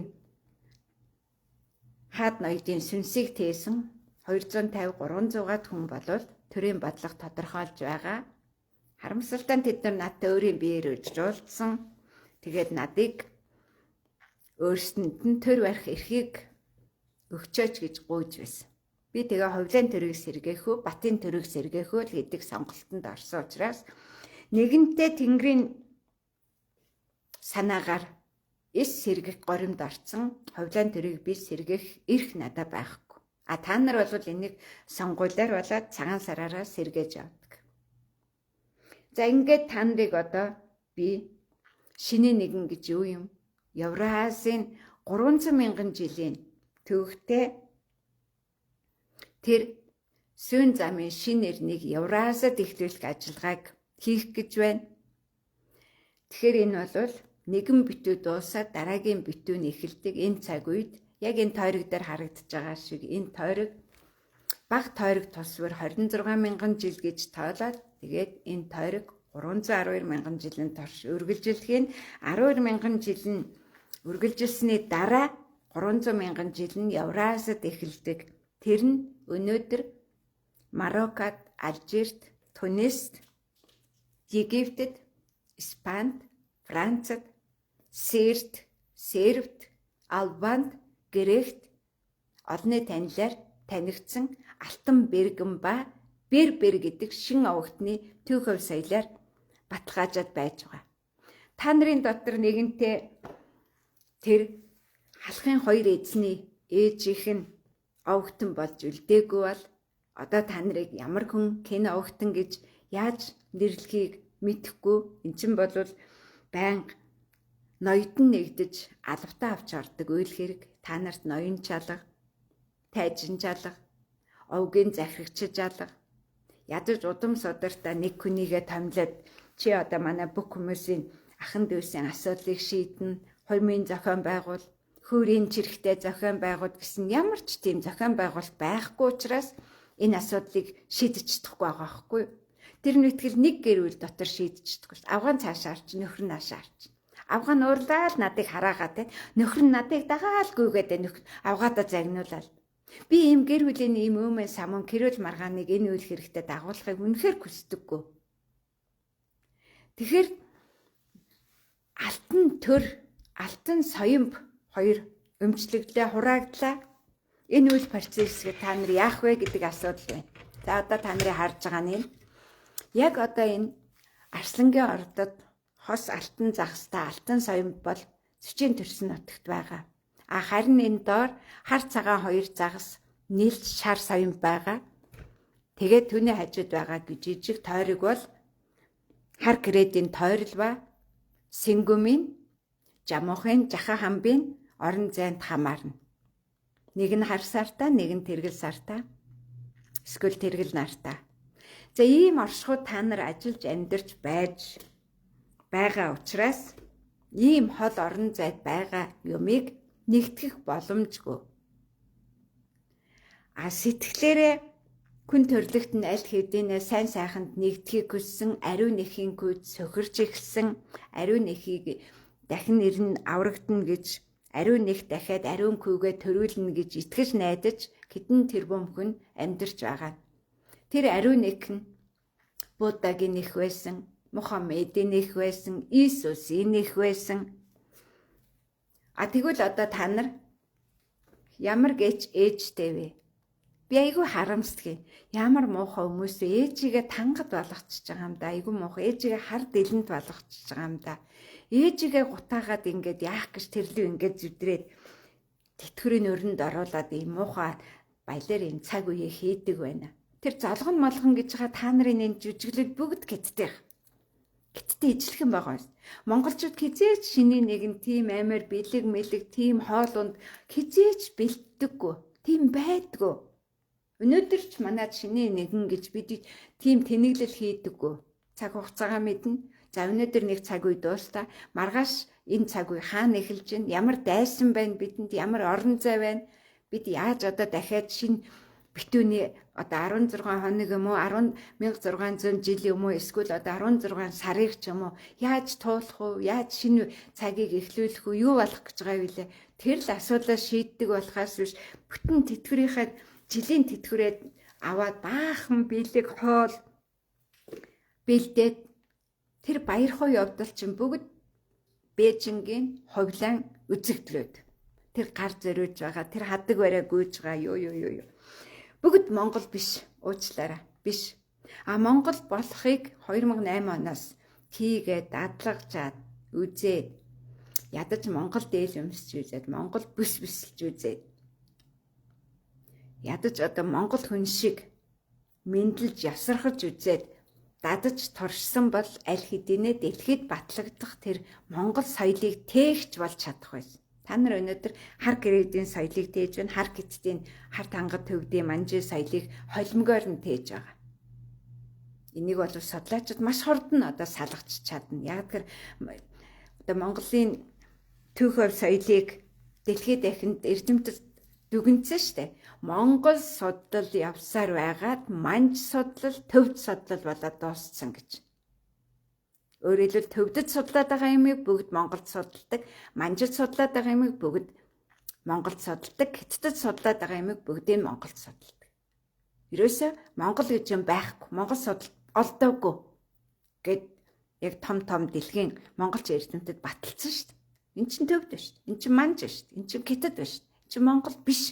Гүн монголчууд чинь бүгд өөр болсон биш дээ. Энэ Чингисийн Монгол биш гэ баталсан. Тэгвэл одоо энэ Чингисийн Монгол гэж юу ийсэн? Яаж хувцсдгийг, яаж мэйкэлдгийг, яаж ясдгийг, яаж суудгийг, яаж босдгийг, яаж унтдгийг, яаж хизээч газараар унтах ёсгүй. Хизээч газараар унтдаггүй. Тэгээ яаж тэр нүүдлийн соёл иргэншилд одоо нүүгээд яваад газараар унтахгүй байж чадсан гэх мэтийн асуудал гарч ирнэ. Хүүхдээ хүртэл газар унтуулахгүй одоо маш гайхалтай тийм одоо хөдөлгөөнд үлгээнд хүүхдээ унтуулж энтер байсан ийм төөхөр соёлтой. Тэгэхээр энэ Монгол соёлыг түгээх, дэлгэрүүлэх, тэр нь алтан ордынх байсан, тэрнийг дэлхийд гайхуулах, бахархах энэ ажиллагааг хийж эхлэх юм бол чи Монгол хүн болж эхлэн гэсэн үг. Түүнээс ш Бээжингийн төвдийн тангатын тэр юмар зүрхэн таринан шаадл, Курийн даллага аваад л хятад баарнд төвд хатсан өвс хийж байгаа л нэг хятад аавгаар боочоод тангадар баахан ном уншаал хатсан өвсний шавартын нэрний даллага аваад Курийн газар очиод даллал ингээл ах юм бол чи Монгол хүн биш. Тэгэхээр энэ монголчууд яаж дэлхийг нэгэн жолоонд оруулсан, яаж сэргээсэн, мандуулсан, миний тэрэ гэдэг нь бол зүгээр тэр нарны гэрэлд нэгтгэсэн. Тэр тэргэл улаан сарны гэрэлд нэгтгэсэн. Тэр Монголын зүгт хөгжил итгэл найдвараа хандуулж чадсан. Тэдний газар нутагт дээр эртний түүх ов соёлыг эхлүүлээд тэгээд тэр газар нутагт дээр бидний энэ түүх ов соёлыг энд өргөжлүүлээ та нар амьдраа гэдэг энэ боломжийг өгсөн гэдгийг л ойлгох хэрэгтэй. Тэгэхгүй болохоор та нар нэглэгт байн, тулаан, алаан, кидан, баахан, кидэн, сая хүн өгсөн, алсан тухай яриад байгаа. Эсэргүүцэгч зөндөө байсан. Одоо ч байгаа. Тэгэхээр эцэстээ яах ёстой юм бэ гэхээр тэр хүн амиа өөрөө хоролтлно, өөрийгөө алтлан тэр хүнийг ухааруулах ёстой. Яаж одоо гутарч би яаж буруу яваа бэ? Өөрийгөө гисгэн цээрлүүлтэл. Тэгжээж тэр хүн одоо амьд үлдэж, тэгжээж тэр хүн сайн сайхан тэмүүлж, тэгжээж тэр хүн тэр буруу замаасаа гартал нь тэр хүн зөвийг ойлгуулах. Энэ л оюун санааны сэргэн мандал. Зөвийг олж мэдэх, ойлгуулах. Тэглээ гэж чи заавал надад мөрөг сөхөр чи надад баг боол зарц бол гэж биш. Зүгээр л ахмад ус үндэстэн байна. Нэлх улс үндэстэн байна. Нарны гэрэл дүүссэн ус үндэстэн байна. Сарны гэрэл дүүссэн ус үндэстэн байна. Гэх мэтээр гарал үүслийнхээ эренбээр амьдрах. Цаг хугацааны одоо тийм урт эренбэнд орох. Ингэж байж л хүн төрлөخت нь амьд үлдэн, ингэж байж л хүн төрлөخت нь сэргэн мандна, хүн төрлөخت нь энэ дайн самуунаас сална, шунхааны үлдээс сандална, хүн төрлөخت нь амар амгаланд көрнө гэдэг энийг л одоо аль хэдийнэ их монголчууд эхлүүлсэн. Бурхныг төрүүлэгч ариун нэхийн сүм гэж асар их сүмийг барьсан. Оросын нутаг дүүрэн их монголчуудын сүм байна. Их монголчуудын тамхтай судрууд байна. Энэ одоо Оросд бол бүгд баталгааж Залтан ордынхан юу хийсэн бэ? Бүх баримт нь байгаа.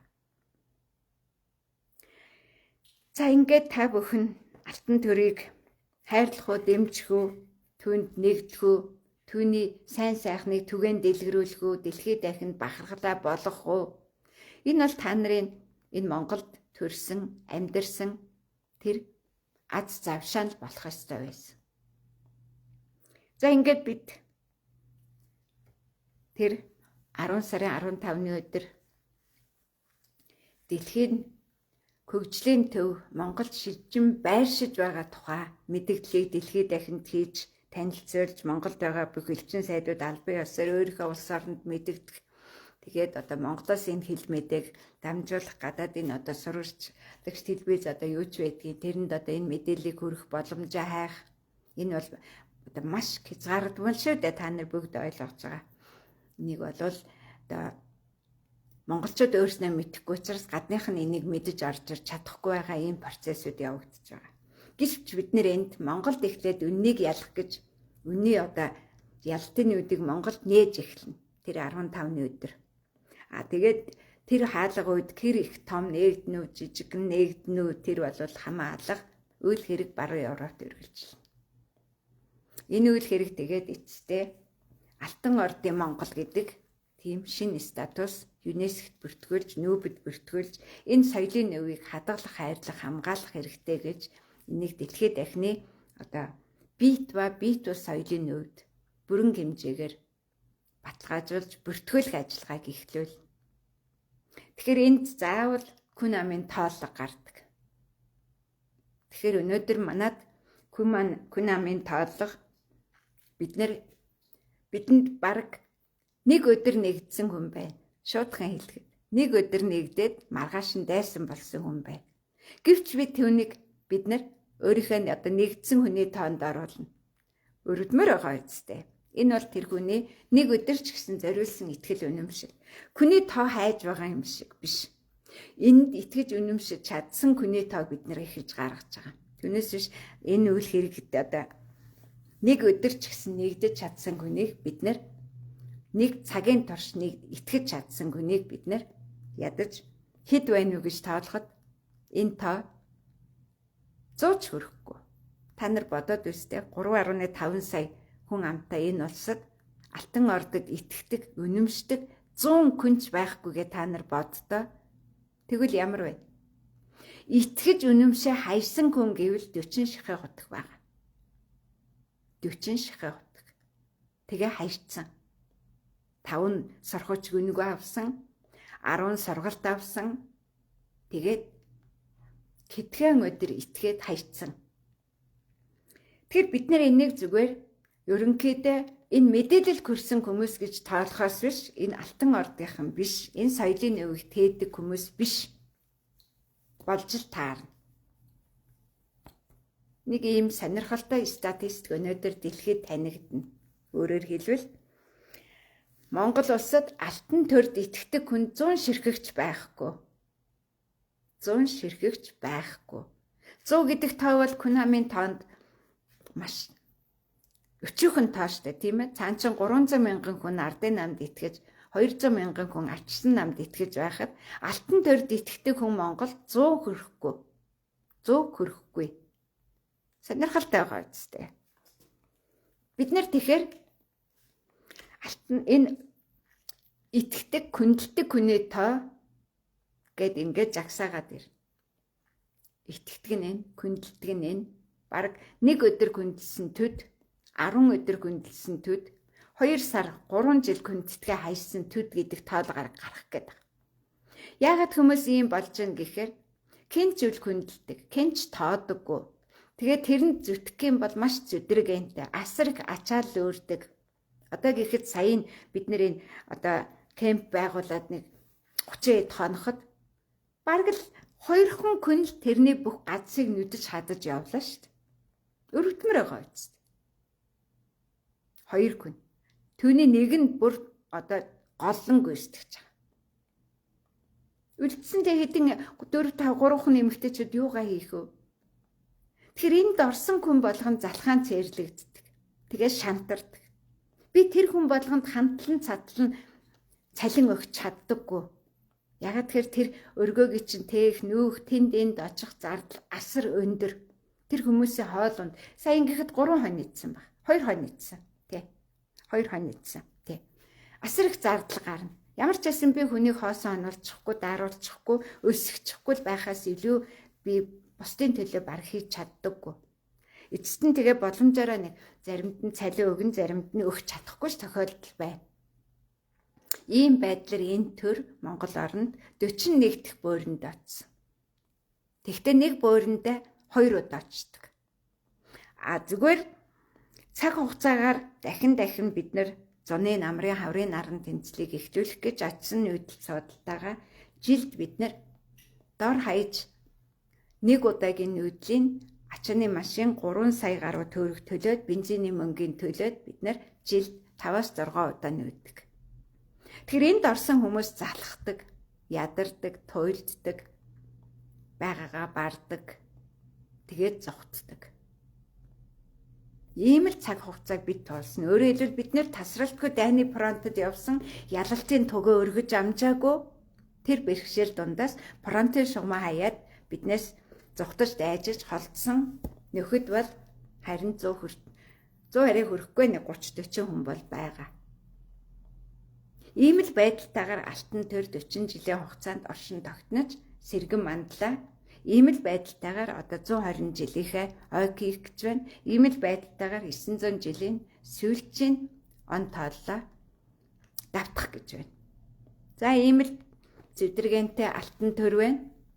Үүнд нэгдэх юм бол маш хэцүү, тэр хэцүү цаг үе дуустаа. Одоо бол алтан төр зөвхөн баруун Европ руу дааган нутг руу нүүх ажиллагаа хийн.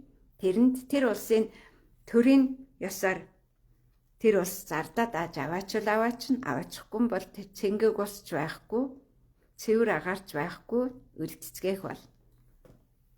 Монгол орнд бол өөрийнхөө дэмжсэн, тусалсан, итгэсэн бүх хүмүүсийгээ туйлдтал нь, ядартал нь, хаяад зогттол нь энэ ажлыг хийсэ. Та нарын төлөө.